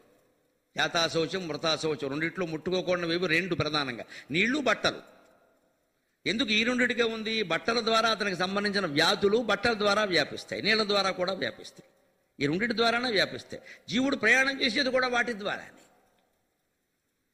పోయినప్పుడు పంచప్రాణాలు 5 రకాలుగా వెదజల్లబడినట్టుగా పోతాయి. 10వ రోజుని కర్మకాండ ప్రత్యేకంగా ధర్మోదకాలు అంటారు. అయిన వాళ్ళు తిలోదకాలు ఇస్తారు, నువ్వులు కలిపి. కొంచెం దూరం వాళ్ళు మామూలు నీళ్లు వదిలిపెడతారు. అప్పుడు వేద పండితులు చదివే మంత్రాలు చదివితే తెలుస్తుంది. ఈ పంచప్రాణాలని వాళ్ళు చోటకి తీసుకొస్తారు. ఆవాహయామి స్థాపయామి, ఆవాహయామి స్థాపయామి. ఓ జీవుడా, ఎక్కడ తెచ్చావో ఎక్కడికి రా. ప్రాణం అపానం వ్యానం ఉదానం సమానం అంటారు. ఎందుకంటే ప్రాణం వీడు పోయిన చోట ఉంది, అపానవాయువు ఎక్కడుంది వీడిని కింద పడుకోబెట్టిన చోట ఉంది, వ్యానవాయువు ఎక్కడుంది వీడిని దహనం చేసిన చోట ఉంది, ఉదాన వాయువు ఎక్కడుంది వీడిని దహనం చేసి బయటికి వెళ్ళే వరకు వాడితోనే ఉంది, సమాన వాయువు ఎక్కడుంది వీడి పెద్ద కొడుకును పట్టుకుని ఉంది అక్కడ, కర్మ చేసేవాడిని పట్టుకుని ఉంది అక్కడ. ఇలాగా ఒక వాయువు శ్మశానానికిను ఇంటికి షటిల్ సర్వీస్ చేస్తుంది. అన్ని జరుగుతున్నాయి ఇలా చూస్తూ వాడు అనుకుంటాడు, మొత్తం అంతా కొట్టేసాడు, దానాలు మాత్రం చేయట్లేదురా పెద్ద కొడుకు అనుకుంటాడు. ఏడుస్తాడండి ఆ తండ్రి, పోయినవాడు ఎవడని. వీడికి అది వినపడదు, వాడు ఏడుపు ఎవడికి వినపడదు. ఎందుకంటే వాడికి లోపల దుఃఖం ఉంది, మనస్సు ఉంది, గొంతు లేదు, శరీరం లేదు. అక్కడ మనస్సు ఉంది, శరీరం లేదు. మనం కళలోంచి బయటపడి పలవరించేటప్పుడు ఎలా గిలగల్లాడిపోతామో మృతజీవులు అలా గిలగల్లాడిపోతారని మన చుట్టూ తిరుగుతూ, అయ్యయ్యో ఆస్తి అంతా కొట్టేశారే, నేను ఉండగానే 4 గుళ్ళు కట్టించి 4 సత్రాలు కట్టించేస్తే శనుదులు పోయింది, అసలు అనవసరంగా ఈ కొడుకుల కోసం దాచిపెట్టేశాను, పొరపాటు చేశాను అని ఖచ్చితంగా బాధపడతాడు. అంచేత షోడశ మహాదానాలు పురోహితులు చెప్పినట్టుగా చేయవలసిందేనమ్మా. పురోహితులు ఎవరైనా పొరపాటును వ్యవహరిస్తే వారి కర్మ వారు అనుభవిస్తారని, వారు తప్పు చేశారని మీరు తప్పు చేయకూడదు. వారు ఇలా సరిగ్గా లేరని మనం సరిగ్గా లేవని వాళ్ళు, మొత్తం వ్యాపారం చేస్తున్నారు ఇక్కడ. దాని పట్ల విశ్వాసం కూడా పోయింది. అలాగని చేయడం మానేశామా అంటే లేదు, చేస్తూనే ఉన్నాం. ఓ పక్క ఏదో చెప్పాలి కదా, చేయండి. దేనికి చెప్పాలి? ఎవరు చెప్పాలి? చిత్తశుద్ధి లేనప్పుడు. అందుకే సరిగ్గా ఎవరు చేయాలో తీర్థయాత్రలు అంటే వీళ్ళు కాదండి, 60 ఏళ్ళ వాళ్ళు 70 ఏళ్ళ వాళ్ళు కాదమ్మా, పెళ్ళి అయిన వెంటనే యువతరం 25 ఏళ్ల వయసులో ఉన్నవాళ్ళు చేయాలి. వాళ్ళు చేయగలరు కూడా. తీర్థాలన్నీ తిరగాలి. ముఖ్యంగా నదులు. తీర్థం అంటే నది ఉండేది, క్షేత్రం వేరు తీర్థం వేరు. కాశీ అనేది క్షేత్రము తీర్థము కూడా, కానీ తిరుపతి క్షేత్రమే, తీర్థం కాదు. అక్కడ నది పెద్దదేం లేదు, ఒకేదో జలపాతాలు ఉంటే కుదరదు అక్కడ. తిరుపతి క్షేత్రం. ప్రయాగ ఉంది, అది కేవలం తీర్థం. అది అక్కడ ప్రత్యేకం దేవాలయం ఉంటే కూడా అది పెద్ద విషయం కాదు, ప్రయాగ తీర్థం. తిరుపతి క్షేత్రం. భద్రాచలం తీర్థము క్షేత్రము కూడా. రాముడు ఎంత ప్రసిద్ధుడో గోదావరి అంత ప్రసిద్ధం. కాశీ తీర్థము క్షేత్రము కూడా. గంగ ఎంత ప్రసిద్ధమో విశ్వేశ్వరుడు అంత ప్రసిద్ధం. తీర్థము క్షేత్రము 2 అయిన వాటికి ప్రాధాన్యం సహజంగానే ఎక్కువ ఉంటుంది, దానికే ఉంది. హోటల్ కమ్ లాడ్జ్ అన్నారు, రెస్టారెంట్ కమ్ లాడ్జ్ అంటే మరి ప్రాధాన్యం ఉండదు, అక్కడే తింటాం అక్కడే పడుకుంటాం. ఆసుపత్రి కూడా అక్కడే కట్టేస్తే గొడవ లేదు, వైద్యం కూడా అక్కడే చేయొచ్చు. ఈ తినడం వల్లే వచ్చింది కదా రోగం. అందుకని హోటలు అక్కడే, పడుకోవడము అక్కడే, వైద్యము అక్కడే. ఇక వాడిని వెళ్ళే మనకి మొత్తం ఆస్తి అంతా ఆరిపాక చివరే వాడి గట్టాకే బొమ్మనేది. ఇంకా ఇక్కడ హైదరాబాద్లో కొత్తగా కడుతున్నట్టు మన పేపర్లో వేశారు. మా ఆసుపత్రి ప్రత్యేకత ఏమిటంటే ఇక్కడే హోటలు, ఇక్కడే రెస్టారెంట్ ఉంటుంది, ఇక్కడే లాడ్జింగ్ ఉంటుంది. అమ్మని ఇల్లు బంగారంగానే ఎంత గొప్ప ఆలోచన వచ్చిందిరా నీకు అనుకున్నాను. వైద్యుడికి ఇవన్నీ ఎందుకండి? వైద్యుడు భోజనం పెడతాడా? వైద్యుడు రెస్టారెంట్ పెడతాడా? వైద్యుడు లాడ్జింగ్ పెడతాడా? అంటే ఈ దుర్మార్గులు ఎంత ఉద్దేశంతో ఉన్నారు అంటే, మా దగ్గరికి రండి, స్టార్ హోటల్స్లో ఉండండి, రోజుకి 5-6 వేలు ఆ రూమ్ రెంట్ పేరు మీద మింగేస్తాం, మీరు ఇంట్లో కూర్చొని అడ్డమైన గడ్డి తెప్పించుకుని తినండి, ఆ రకంగా మేమే మింగేస్తాం, మీరు కడుపు నొప్పి వస్తుంది వైద్యం మేమే చేస్తాం, ఆ రకంగా మేము మింగేస్తాం. ఎంత ప్రణాళిక అంటే ఇది. దీనికేమో కార్పొరేట్ ఆసుపత్రి అని పేరా లోకాన్ని దోచుకుంటూ ఇక్కడ. వైద్యుడికి రెస్టారెంట్ పెట్టాల్సిన పని ఏమిటండి? వైద్యం ఏదో చేస్తాం, మందులు రాస్తాం, ఎక్కడో కొనుక్కుంటాడు పోతాడు. భోజనం పెడతావా, వసతి ఇస్తావా అంటే వీడు తినేసి పడుకోవాలా, వైద్యం మళ్ళీ చేస్తూ ఉంటావా నువ్వు అంటే వాడు జీవితాంతం రోగిగా ఉండాలా? అర్థం ఉందా ఈ స్వార్థానికి? పైగా ఇన్ని ఓ చోట ఉండే ఆసుపత్రి ఇదేనండి అంటే మొత్తం దోచుకునేవాడిని నేను ఒక్కడే చెబుతున్నాడు ఆయన. ఇంకోటికి అవకాశం లేదు. పోనీ ఆ హోటల్ ఇంకోటి పెట్టుకోకూడదా, ఆ లాడ్జింగ్ ఇంకోటి పెట్టుకోకూడదా, అన్నీ మనకే ఉండాలా? ఇదే ఆలోచన మనుషుంది. అందుకని వయస్సులో ఉన్నవాడు ఎందుకు చేయాలి తీర్థయాత్ర అంటే, తీర్థయాత్రలకు వెళ్ళి వాళ్ళ తీర్థము క్షేత్రము ఉండే చోట ఉండి, 2 ఉన్న చోట ప్రయోజనం ఉంది కాబట్టి, ముఖ్యంగా మగ ఆడ ఇద్దరు సరిగంగ స్నానాలు అంటారు వాటిని. దంపతులు చేసే స్నానమే సరిగంగ స్నానం. సరిగ్గా గంగలో మునగడం కాదు, ఇద్దరు కలిసి మునగడం. సరిగంగ స్నానం సరసం ఆడుకుంటూ మునుగుతారు కొత్త దంపతులు. అందులో ఒకళ్ళ స్పర్శ ఒకళ్ళకి బాగుంటుంది. మరి మనం 70 ఏళ్ళు 80 ఏళ్ళు వచ్చాక మునిగినా ఒకటి, తేలినా ఒకటి, ఏం లేదు ఇక్కడ, టచ్లో ఏం లేదు.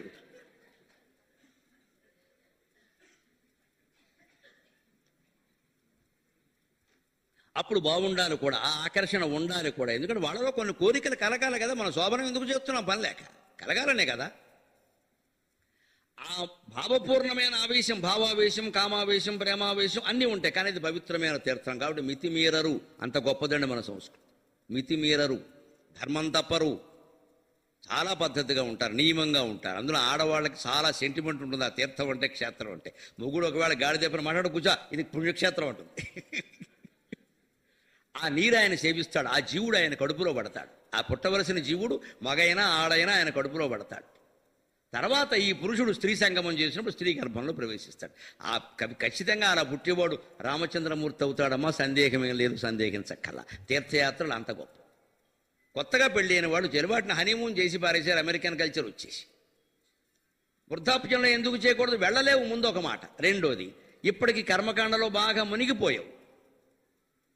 యో వార్ధకే తీర్థం అన్నారు. అందుకే వార్ధాప్యంలో కుంటివాడు అంటే వాడు వెళ్ళలేడు అక్కడ. ఎందుకంటే అమర్నాథ్ యాత్ర చేస్తారు, మీరు గమనించండి. పెద్దవాళ్ళు ఎలా వెళతారండి? వెళ్ళలేరు కదా. వెళ్ళిన దగ్గర నుంచి ఏం చేస్తాడు? ప్రభుత్వం వారు సరైన ఏర్పాట్లు చేయాలి. నేను ఇంట్లో కూర్చోమని ఏర్పాటు చేశాం, కూర్చోవచ్చు కదా. ఎవడు వెళ్ళమన్నాడు? పైగా కర్మే వచ్చింది అంటే వీళ్ళకి ఈ మధ్య ఉగ్రవాద భయం ఒకటి వచ్చింది ఉందండి అక్కడ.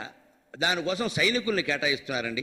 మన మోడీ గారి ప్రభుత్వం కేవలం అమరనాథ్ యాత్రికుల కోసం ఒక బెటాలియన్ బెటాలియన్ అంటే 1000 మందిని కేటాయించారు. నిజంగా మనం దేశానికి ద్రోహం చేసినట్టండి అలాంటి పని చేస్తే. ఆ సైనికులు దేశ రక్షణ కోసం వినియోగించాలి కానీ ఈ ముసలాళ్ళు ముక్కాళ్ళు యాత్ర గడుతుంటే వీళ్ళని కాపాడడానికి సైన్యం అండి. అది ప్రభుత్వానికి బాధ్యత. అసలు ప్రభుత్వానికి మనం ఆ శ్రమ ఎందుకు ఇవ్వాలి? కాళ్ళు పనిచేయని వాళ్ళు, మోకాళ్ళు పట్టున్న వాళ్ళు అమరనాథ్ వెళ్ళడం ఏంటండి? బాత్రూమ్కి వెళ్ళకపోతున్నావు, ఇక్కడ భగవంతుడు కావాలి నీకు. అదే చెబుతున్నాడు శంకరాచార్య. వద్దు, వృద్ధాప్యంలో యాత్రలు చేయకండి. మరి ఎలా చేయాలండి దైవజ్ఞానం? దానికేముందయా చెబుతున్నారు బట్టే. తీర్థమపచకిం ముఖ్యం. మరి అయితే తీర్థాలన్నింటిలోకి ముఖ్యమైనది ఏదండి? మరి వృద్ధుల యాత్రలు చేయొద్దు అంటున్నారు మీరు. ఏం చేయాలన్నాడు? చిత్తమలం ఎన్నివర్తయతి. నీ మనస్సులో ఉండే రాగద్వేషాలు పోగొట్టుకో. అదే కాశీ, అదే రామేశ్వరం, అన్నీ కలిసి వచ్చినట్టేదే. 60 ఏళ్ళు దాటిన వాళ్ళు, కనీసం 70 ఏళ్ళు దాటిన వాళ్ళు చేయవలసిన పని అది. 70 ఎందుకు పెడుతున్నానంటే ఈ మధ్య ప్రయాణాలకి సౌకర్యాలు బాగున్నాయి. కాస్త 60 ఏళ్ళు దాటా కూడా చేయొచ్చు, సౌకర్యాలు ఉన్నాయి. పూర్వం ఉండేవి, నడిచి వెళ్ళేవారు కాబట్టి వాళ్ళు నడవలేరు. ఇప్పుడు 70 ఏళ్ల వరకు చేయొచ్చు, పర్వాలేదు. ఎందుకంటే అన్ని రకాల డబ్బు ఖర్చు పెట్టగలిగితే ఇబ్బందులు లేవు. కానీ 70 దాటాక మానేయడం మంచిది. ఏదో గేటు వేసేసినట్టుగా కాదు, ఎవరి పరిస్థితిని బట్టి వారు ఆలోచించుకోవాలి. అప్పుడు కూడా చేయవలసింది ఏమిటి? ఇంకా అయిపోయిన దానివల్ల ఏదో వచ్చేసిందని ఇంకా ఆ గొప్పలు చెప్పుకుంటూ మొత్తం 12 పుష్కరాలకి 12 పుష్కరాల్లోనూ మునిగేసా. అది కాదు. ఇక్కడ అత్తాకోళ్ళు సఖ్యంగా ఉన్నారో లేదో చెప్పండి. రామేశ్వరం నీళ్లు కాశీలో పోసేసా, కాశీ నీళ్లు రామేశ్వరంలో పోసేసా. ఇక్కడ మొత్తం అల్లుడు మామ కొట్టుకుంటూనే ఉన్నారు, తండ్రి కొడుకు కొట్టుకుంటూనే ఉన్నారు. ఆ ఆస్తి ఇంకా పంచమే అని కొడుకు అడుగుతున్నాడు. నీకు ఎందుకు ఇవ్వాలి అని తండ్రి అంటున్నాడు. వీళ్ళిద్దరూ కాశీ రామేశ్వరం వెళ్ళొచ్చారు. ఉపయోగం ఏంటి? యాత్ర చేసిన కొడుకు తండ్రిని ఆస్తి అడుగుతాడండి. వాడు ఇచ్చినప్పుడు కదా తీసుకోవలసింది. ఎందుకు అడుగుతాడు? యాత్ర ఏం వంట పట్ల ఇవ్వాలంటాడు ఖచ్చితంగా. ఈ బుద్ధి మారినప్పుడు ఉపయోగం ఏమిటి యాత్రలు? అందుకని చిత్తమలం ఎన్నివర్తయతి. మనోమాలిన్యాన్ని పోగొట్టుకోవయ్యా, ఎందుకు వచ్చిన యాత్రలు చేస్తావు? దాన్నే దూర్జుడు అద్భుతంగా చెబుతారండి. కేదారాది సమస్త తీర్థములు కోర్కింజూడవు నేటికి కాదా ముంగిలి వారణాసి కడుపే కైలాస శైలంబు. కాదా ముంగిలి వారణాసి కడుపే కైలాస శైలంబు. నీ పాదధ్యానము సంభవించునప్పుడే భావింపగా జ్ఞానలక్ష్మీ దారిద్ర్యులు గారె లోకులకట శ్రీకాళహస్తీశ్వర. జ్ఞానం అనేది లేదయ్యా ఈ మనుషులకి. అష్టలక్ష్మి గుళ్ళోకి వెళ్ళండి మీరమ్మ. సంతానలక్ష్మి ఉంటుంది, సౌభాగ్యలక్ష్మి ఉంటుంది, విజయలక్ష్మి ఉంటుంది, వీరలక్ష్మి ఉంటుంది, ఉంటే వెంకటలక్ష్మి కూడా ఉంటుంది పక్కనే. కానీ జ్ఞానలక్ష్మి ఉండదు. గమనించండి మీరు. 8 విగ్రహాలు ఉంటాయండి లక్ష్మీదేవి. విజయలక్ష్మి, వీరలక్ష్మి, సంతానలక్ష్మి, సౌభాగ్యలక్ష్మి, గజలక్ష్మి అని ఉంటుంది. ఆవిడ పక్కనే ఏనుగులు ఉంటాయండి. ధనలక్ష్మి, బంగారపు రాసులే, సిమెంట్ బొమ్మలు ఉంటాయి. మనం ఏం చేస్తాం? ధనలక్ష్మి అమ్మ, సంతానలక్ష్మి అమ్మ, అదిగో తొడ మీద అబ్బాయి కూడా ఉన్నాడు, సంతానలక్ష్మి అమ్మ, అదిగో వీరలక్ష్మి అమ్మ, ఇక వెంకటలక్ష్మి అమ్మ అని దండాలు పెట్టుకుంటాం. జ్ఞానలక్ష్మి ఉండదు. గమనించండి. ఎందుకు ఉండదండి? ఇవి నువ్వు ఆశించినంతకాలం జ్ఞానం రాదు, అజ్ఞానంలోనే ఉంటావు. అందుకే ఉండదు అక్కడ. సంతానం గురించి, సౌభాగ్యాల గురించి, సౌభాగ్యం అంటే ఆరోగ్యం, అంతకంటే ఆరోగ్యాల గురించి చింత పెట్టేసుకుని నీకు వచ్చిన తలనొప్పో కడుపు నొప్పో ఇక ప్రపంచానికే నొప్పి వచ్చినంత ఫీల్ అయిపోయి ఇక్కడ అలా పెట్టేసుకుంటే ఆరోగ్యాలు కూడా ఉండవు. అదే సౌభాగ్యం అంటే అంతే. అక్కడ సౌభాగ్యం అంటే ఆరోగ్యం, దౌర్భాగ్యం అంటే అనారోగ్యం. అంతకుముందు విశేషార్థాలు ఏం లేవు వాటికి, మనం కల్పించేస్తున్నాం అంతే. అక్కడ సంతానలక్ష్మి, సౌభాగ్య, విజయం రావచ్చు. ఎంతసేపు విజయం, మళ్ళీ వెంటనే అపజయం వస్తుంది. వీరలక్ష్మి, వీరత్వం వస్తుంది, మళ్ళీ దాంట్లో భీరత్వం కూడా వస్తుంది. నీకంటే పెద్దవాడు రాగానే భయపడుతున్నావు కదా, మరి ఏమైంది? వీరలక్ష్మి. విజయం వచ్చింది, అపజయం వచ్చింది. సంతానం వచ్చారు, సంతానం లేనంత వరకు సంతానం లేదు, సంతానం లేదు, సంతానం లేదు. వాళ్ళు వచ్చి 10 ఏళ్ళు పెరుగుతుంటే ఆరోగ్యం బాగాలేదు, ఆరోగ్యం బాగాలేదు. మళ్ళీ వాళ్ళు పెద్దవాళ్ళు అయిన తర్వాత అడ్డాలనాడు బిడ్డలు కనుక అడ్డాలనాడు బిడ్డలేటమ్మా అయిపోయింది. ఇక్కడ వీళ్ళు లేకుండా ఉంటే గొడవలేదు. ఇక్కడ ఎదురు తిరిగారు వాళ్ళు, మాట వింటలేదు, తలనొప్పి అయిపోయారు, భరించలేని మనుషులు అయిపోయారు, అవుతున్నారండి ఈవేళ. మరి ఏమైంది? నీ సంతాన లక్ష్మి. అనవసరంగా ఆవిడ దగ్గరికి వెళ్ళి కోరకుండా ఉంటే బాగుండేది కదా. అందుకే దూర్జుడు ఆ మాట పట్టుకున్నాడు. అష్టలక్ష్మి ఆలయానికి వెళ్ళండి, జ్ఞానలక్ష్మి ఉండదు, అన్నీ ఉంటాయి, కానీ మనం గ్రహించలేం. కానీ ఆ మూల విరాట్టు అమ్మవారు జ్ఞానలక్ష్మి అమ్మ. మనం అక్కడికి వెళ్ళాలి, పెడతాం, ఎలాగో పెడతాం. ఆ జ్ఞానం కోసం ప్రయాణం. ఇవన్నీ ఉంటాయి భౌతికంగా, తప్పదు, కోరుకుంటే కోరుకో, కానీ అక్కడికి లోపలికి వెళ్ళు, గర్భగుడిలోకి వెళ్ళు. జ్ఞానలక్ష్మి, ఆ జ్ఞానలక్ష్మి దారిద్ర్యుడు, ఆ జ్ఞానలక్ష్మి దర్శనం చేసుకోలేని వాళ్ళు, ఆ జ్ఞానలక్ష్మి అక్కర్లేదు ఇవన్నీ ఉంటే చాలు అనుకునేవాళ్ళు ఇంతకంటే అమాయకులు ఎక్కడైనా ఉంటారా? ఇంట్లో కూర్చుని నమశివాయ అనుకుంటే సరిపోయేదానికి కేదారం వెళ్ళానంటాడు, రామేశ్వరం వెళ్ళానంటాడు. అసలు ప్రపంచంలో ఎవరు వెళ్ళలేరండి. ముక్తినాథ్ అని నేపాల్ దగ్గర ఉందండి, వెడుతుంటేనండి కొండ చర్యల మీద పడతా. అంత ప్రమాదం ఎదుర్కోవాలా? అవసరమా? కొండ చర్యల మీద పడతాయా? అంత ప్రమాదకరమైన స్థలానికి వెళ్ళిపోవాలా మనం గొప్ప చెప్పుకోవడానికి తప్పితే? అదేదో పెద్ద గొప్ప కింద చెప్పడం. పోనీ వెళ్ళావు, ఆ అనుభూతిని సొంతం చేసుకుని అనుభూతి చెందు. ఇంకోటికి ఎందుకు చెబుతున్నావు ఆ విషయాన్ని? వాడిని కూడా పంపించనడగా ఇక్కడికి. ఈ మొత్తం యాత్రల మోజు పెంచేస్తున్నారు బాగా. శంకరాచార్య వంటి జ్ఞాని స్పష్టంగా ఏం చెబుతున్నారంటే, ఇవి మానేయండి, ఇవి చిన్నపిల్లలు, యువకులు, యువతులు చేయవలసినవి తప్ప 60 ఏళ్ళు దాటిన వాళ్ళు చేయవలసినవి కావు. మీరు కూర్చుని మీ మనస్సు గురించి ఆలోచించుకోండి అంటున్నాడు. నచ్చినా మంచిదే, నచ్చకపోయినా మంచిది. కిం స్మర్తవ్యం పురుషైః, కిం స్మర్తవ్యం పురుషైః హరినామ సదా నయావనీ భాష. కిం స్మర్తవ్యం పురుషైః హరినామ సదా నయావనీ భాష. కోహి నవాచ్యస్సు ధియా పరదోషస్య అనృతం తద్వతు. మంచి మనిషి అయినవాడు నిరంతరం స్మరించవలసింది ఏది? కిం స్మర్తవ్యం పురుషైః హరినామ. హరే రామ హరే రామ రామ రామ హరే హరే, హరే కృష్ణ కృష్ణ కృష్ణ హరే హరే. నమ శివాయ, నమో నారాయణాయ, శ్రీమాత్రే నమః, ఓం నమో భగవతే వాసుదేవాయ. ఏదైనా పర్వాలేదు, నిరంతరము చేయవలసింది ఇదే. ఇక్కడ ఇంకో మాట చెబుతున్నారు, వేసేస్తున్నాడు గట్టిగా. ఇంగ్లీష్ మీడియంకి దెబ్బ నేనేయడం కాదు, శంకరాచార్య వేసాడండి. ఆయన ఏమంటారో అనుకోండి. నా యావనీ భాష, యవన భాష కోసం ప్రయత్నం చేయకండి, మీ భాషలో మీరు హరినామస్మరణ చేయండి అన్నాడు ఆయన. ఇంగ్లీష్ మీడియం పెట్టి మొత్తం అంతా దేశాన్ని నాశనం చేసే ప్రమాదం వస్తుందని 800-1200 ఏళ్ల క్రితం శంకరాచార్య గ్రహించాడు. నేను గ్రహించకపోతే అలాగ. నా యావనీ భాష. నేను శ్లోకం చదివి ఆశ్చర్యపోయా. నా బాధ నీకు కూడా అర్థమైందయ్యా స్వామి. పూర్వం యవనులని, శకులని, పహలవులని విదేశీయులుగా భావించేవారండి. వాడు ఇతర ప్రాంతాల నుంచి వచ్చారు. యవన దేశం అంటే గ్రీకు దేశం లెక్క. గ్రీకులు, యవనులు అంటారు. వాళ్ళంతా విదేశాల నుంచి వచ్చారు, ఓడల మీద ప్రయాణం చేసి వచ్చారు, దండయాత్రలు చేశారు. ఇక్కడ కొంతమంది మన ఆఫ్ఘనిస్తాన్ సరిహద్దుల నుంచి గుర్రాల మీద వచ్చారు. వాళ్ళ భాషలు, వాళ్ళ వ్యవహారాలు నేర్పేశారు. శంకరాచార్య కాలం నాటికే జరిగింది ఈ కల్తీ. ఆయన 8వ శతాబ్ది కదా శంకరాచార్య, క్రీస్తు శకం 8వ శతాబ్ది. ఇప్పటికి 1300 ఏళ్ళు అయింది ఆ మహానుభావుడు పుట్టి. అప్పటికే విదేశీయులు ప్రవేశించారు ఇక్కడ, విదేశీ భాషలు ప్రవేశించాయి. మన వాళ్ళు మోజుపడిపోయి తెలుగు మానేసి, సంస్కృతం మానేసి, కేరళలో కూడా మలయాళం మానేసి ఆ భాషలు నేర్చుకోవడం మారెట్టారు. అందుకే ఒళ్ళు మండి రాశాడు ఈయన ఈ శ్లోకం. నిరంతరం స్మరించవలసింది హరినామంగానే. నా యావనీ భాష. విదేశీ భాష నేర్చుకున్నావు అంటే కేవలం అవసరం కోసం మనమంతా గమనించాలి, అవసరం కోసం. ఇవాళ మాట ఎలా ఉంది అంటే కడుపు తరుక్కుపోయే బాధ కలుగుతుంది నాకు ఆ మాట వింటే. మేము తెలుగుని కాదనలేదు కదండి, ఇంగ్లీష్తో పాటే తెలుగు సబ్జెక్టుగా ఉందండి. ఒక్క మాట గట్టిగా వేసేస్తానమ్మా మొహమాటం వెళ్ళ. ఒక మగాడు భార్య ఉండగా 2వ పెళ్లి చేసుకుని, ఎవరితో మరిగి 2వ పెళ్లి చేసుకుని, ఆవిడ తీసుకొచ్చి ఇంట్లో పెట్టేసి మొదటి భార్య అడిగితే నిన్ను వెళ్ళిపోమని నేను అనలేదు కదా, నువ్వు ఉన్నాను కదా అందడం ఎంత పాపమో, ఇదంతే పాపం మొహమాట.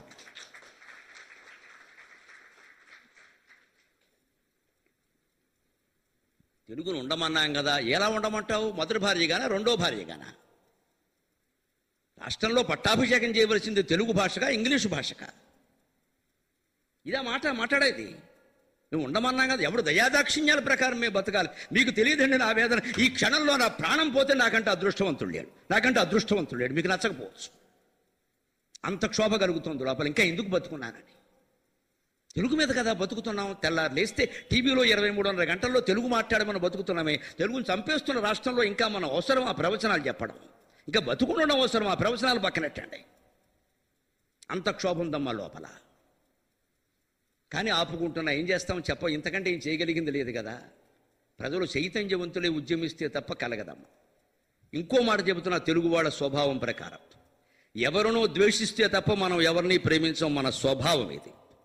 ఇంగ్లీషును తిడితే తప్ప తెలుగు పట్ల భక్తి కలగదండి. నన్ను ఏమనుకున్నా మంచిది. మీరు ఇంగ్లీషును తిట్టవలసిందే, ఇంగ్లీషును ద్వేషించవలసిందే. ఎందుకు ద్వేషించాలో ఒక్క మాటలో చెబుతా, కాదంటే చెప్పండి ఎవరైనా.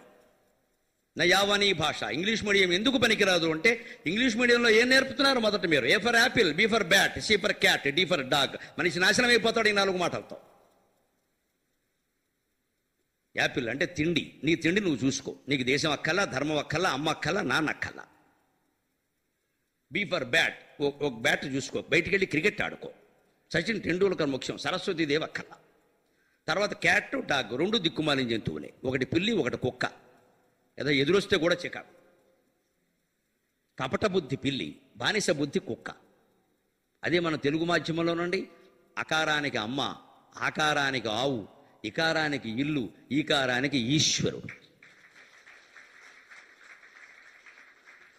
ఒక్క మాట చాలండి. ఏది నేర్పాలి, ఏది మీడియం అనేది. సబ్జెక్టు గురించి మాట్లాడకుండా దయచేసి. సబ్జెక్టుగా ఉంచి ఏమైనా దయా దాక్షిణ్యాలు చూపిస్తారా తెలుగు భాష మీద?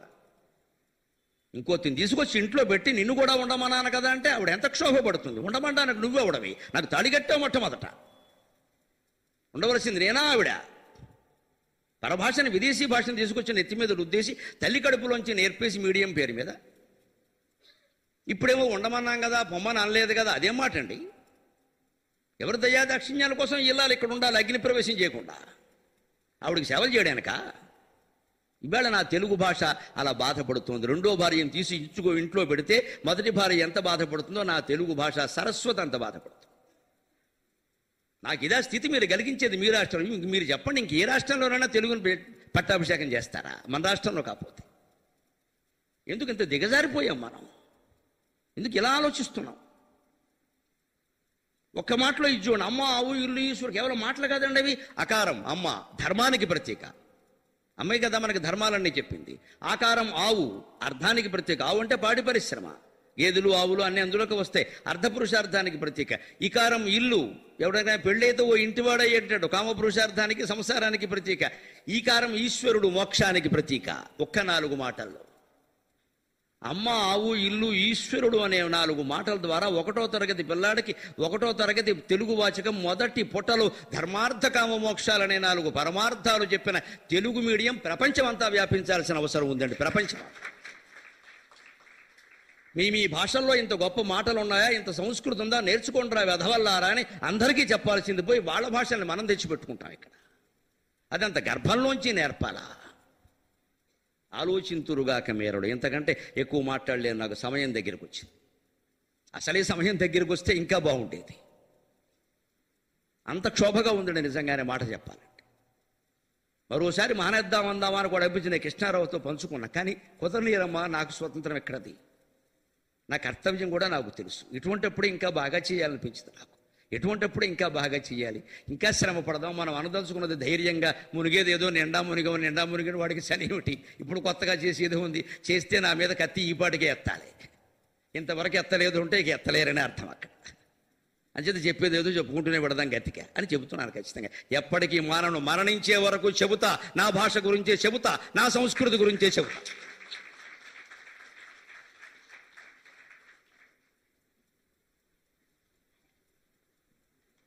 1200 ఏళ్ల క్రితం శంకరాచార్య చెప్పారే విదేశీ భాషలను ఆదరించొద్దని. ఇప్పుడు మనం తెచ్చి నెత్తి మీద పెట్టుకుంటున్నామే. ఏ దేశంలో ఉన్నాం, ఏ రాష్ట్రంలో ఉన్నాం, ఏ ప్రభుత్వంలో ఉన్నాం, ఎందుకు ఇంత కళ్ళు మూసుకుపోయాయి? హరినామ సదాన యావనీ భాష. విదేశీ భాషలు మీరు మాధ్యమంగా పెట్టుకుని నేర్చుకునే జీవితం నాశనం అవుతుంది. ఇవాళ మన పిల్లలకి ఇడ్లీలు తెలియవు, దోశలు తెలియవు, పిజ్జాలు, బర్గర్లు తెలుస్తున్నాయి. గమనించండి. ఇవాళ పొద్దున్న దోశలు వేస్తే తిన్నాడు, సీరియల్స్ తింటాడు ఈ సన్నాసి. పాలల్లో వేసుకుని ఏదో అతుకుల్లాగా కూర్చుని ఇక్కడ పళ్ళు లేనివాడు చేసే పని. ఎందుకంటే అమెరికా ఫుడ్ మొత్తం అమెరికన్ సంస్కృతి అంతా వచ్చిందా లేదా? వేషధారణ మారిపోయిందా లేదా? భాష మారిపోయిందా లేదా? ఇవన్నీ మొత్తం మారిపోవట్లేదండి. ఒక మాధ్యమం అనేది కేవలం భాష నేర్చుకుందుకు కాదమ్మా, జీవితానికి అది. జీవితాలే మారిపోతుంటే ఎలా భరిస్తామండి? ఇంక ముందు తరాలు ఇంకేం లేవు. ఇప్పుడు ఇంకా కనీసం ఇలా చెబితే తెలుగు అర్థమయ్యే వాళ్ళు ఉన్నారు. ఒక 10 ఏళ్ల తర్వాత నేను చెప్పినా ఉపయోగం లేదమ్మా, మానేయవలసిందే. ఎవరికి వినరు. ఇంకా can't you tell the same ప్రవచనమైన ఇంగ్లీష్ అని అడుగుతారు వాళ్ళు. నేను చావాలి ఇక్కడ ఇంగ్లీష్, చావుగాలానికి లావు దుఃఖం అని ఇంగ్లీష్ నేర్చుకుని చెప్పాలి నేను ఇప్పుడు. అంత కర్మ రాబోతు. కిము స్వర్తవ్యం పురుషై హరినామ సదా నయావనీ భాషా కోహిన వాచ్యశుధియా. పండితుడైన వాడు, మేధావి అయిన వాడు ఏం చెయ్యకూడదు, అది కూడా చెప్పాడు, మాకు కూడా చెప్పాడు. అనృతం చ తద్వతు పరదోషశ్చ. ఇతరుల దోషాలు ఎంచి మాట్లాడద్దు, మన పని కాదు ఇది. వారి దోషానికి దాని ఫలితం వారు అనుభవిస్తారు. అలాగే అనృతం తద్వతు, ఎప్పుడూ పండితుల నోట అబద్ధం రాకూడదు. ఎవరి ఆశ్రయం కోసం కానీ, ఎవరికి భయపడి కానీ పండితుడు అబద్ధం చెప్పకూడదు. పండితుడు అంటే కేవలం గ్రంథాలు కంఠస్థం చేసిన వాడు కాదు, ప్రజ్ఞ కలిగిన వాడు, ధైర్యం కలిగిన వాడు. ఇద్దరు మహాపండితుల మధ్యలో ఉండి నేను మాట్లాడుతున్నా. వివేకానందుడిని మించిన పండితుడు లేడు, శంకరాచార్యని మించిన పండితుడు లేడు. గ్రంథాలు తిరగేసి మాట్లాడాడు ఆయన. ఒక్కసారి చూసిన గ్రంథంలో ఏ పేజీలో ఏముందంటే చెప్పాడు ఆయన. I read book by book అని చెప్పాడు ఇంగ్లీష్లో. Some read word by word and some read line by line. I read book by book అన్నాడు ఆయన. కొంతమంది పదం కూడబలుకుని చదువుతారు, కొంతమంది వాక్యం చదువుతారు. నేను పుస్తకాలు చదువుతాను పో అని చెప్పాడు ఆయన. అది మేధ. కానీ ఆ పండితులు చేయాల్సింది అనృతం తద్వత్, ఎప్పుడు అబద్ధం రావద్దు నోటమాట. ఎంత ధైర్యంగా అయినా సరే నిజం చెప్పాల్సింది. ఎవరైనా ఏమని అనుకోని మనకు అనవసరమైన విషయం. మళ్ళీ పిలుస్తారా లేదా, నాకు తగిన గౌరవాలు జరుగుతాయా లేదా. ఈ క్రిక్కిరిసిపోయినటువంటి గందులో ఇంతమంది స్త్రీ పురుష భేదం లేకుండా పిల్లలు సహా కూర్చుంటున్నారు. బయట ఇంకా ఇంతమంది కూర్చున్నారు. ప్రత్యక్ష ప్రసారం ద్వారా లక్షల మంది వింటున్నారు. ఇంతకు మించినటువంటి భారతరత్న పురస్కారం ఎక్కడైనా ఉంటుందామా? నమస్కారం. దేశం మన మాట వింటోంది అనడానికి సభ సాక్షాత్ ప్రత్యక్ష ప్రసారం అంతకంటే సాక్షాత్ ఉదాహరణ.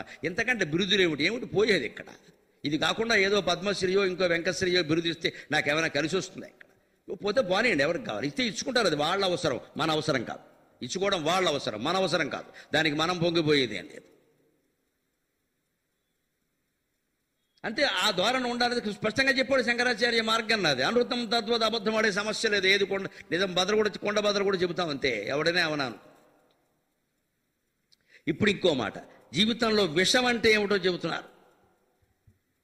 కిం విషం కిం దుష్టజనే కుత్ర విషం దుష్టజనే కుత్ర విషం దుష్టజనే కిమశౌచం కుత్ర విషం దుష్టజనే కిమశౌచం భవేదృణం నృణాం కిమశౌచం భవేదృణం నృణాం కిమభయమపి కిమభయమిక వైరాగ్యం భయమపి కిం విత్తమేవ సర్వేషాం.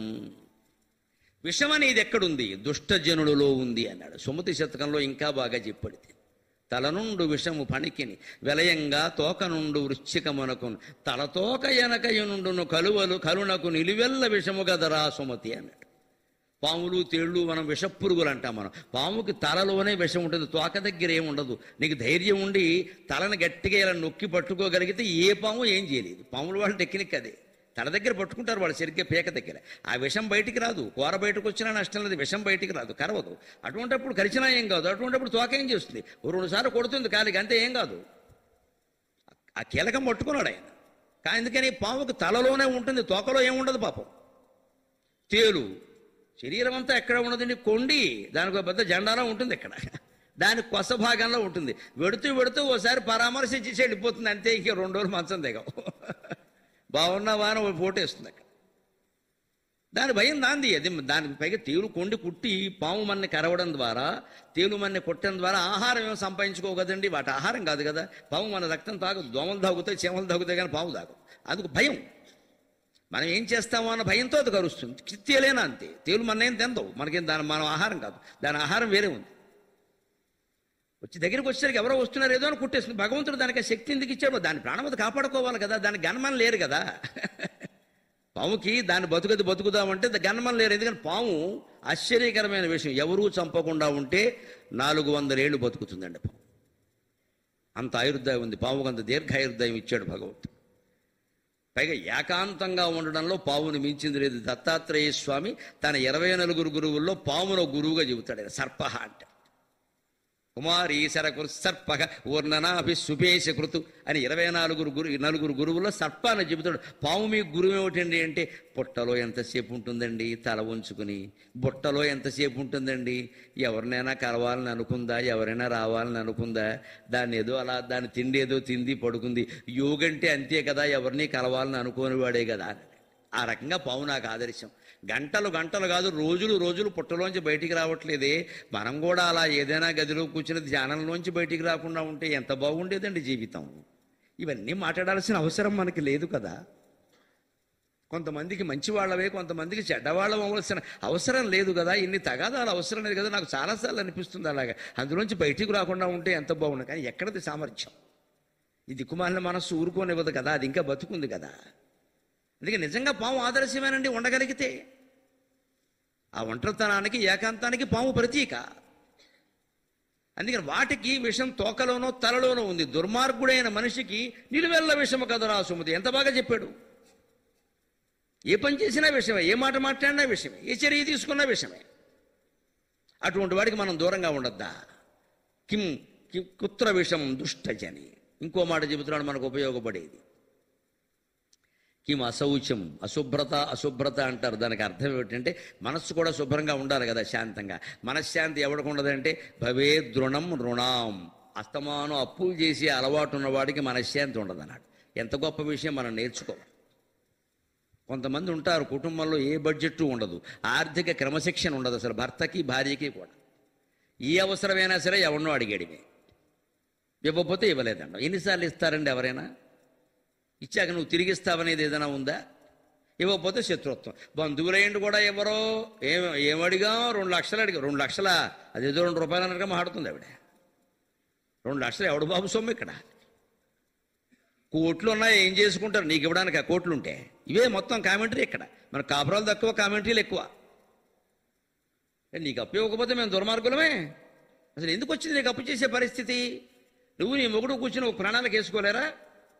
మనకి నెలకు ఆదాయం ఎంత? ఎప్పుడైనా సరే లెక్క. ఖర్చులు వేసుకుని ఆదాయం సంపాదించకూడదండి, మూర్ఖత్వం అది.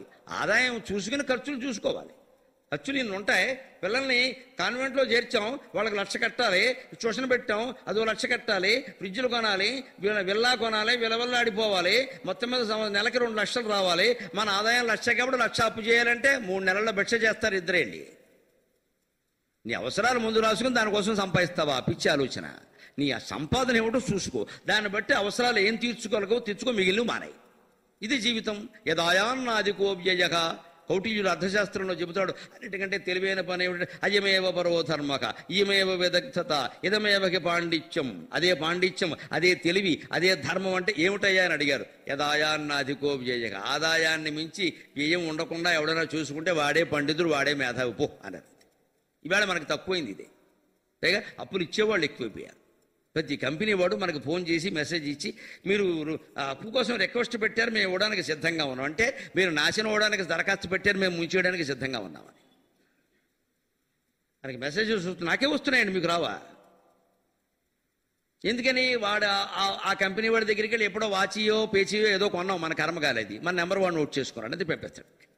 వాచి కంపెనీ వాడు మనకు అప్పు ఇవ్వడం ఏంటండి? అంటే వాడి దగ్గర డబ్బులు పేరుకున్నాయి, ఇచ్చేస్తాడు. వడ్డీ లేదంటాడు, తక్కువ వడ్డీ అంటాడు. తర్వాత మొత్తం 3 నెలలు అయ్యాక 4 వస్తాదులను పంపిస్తాడు ఇంటికి.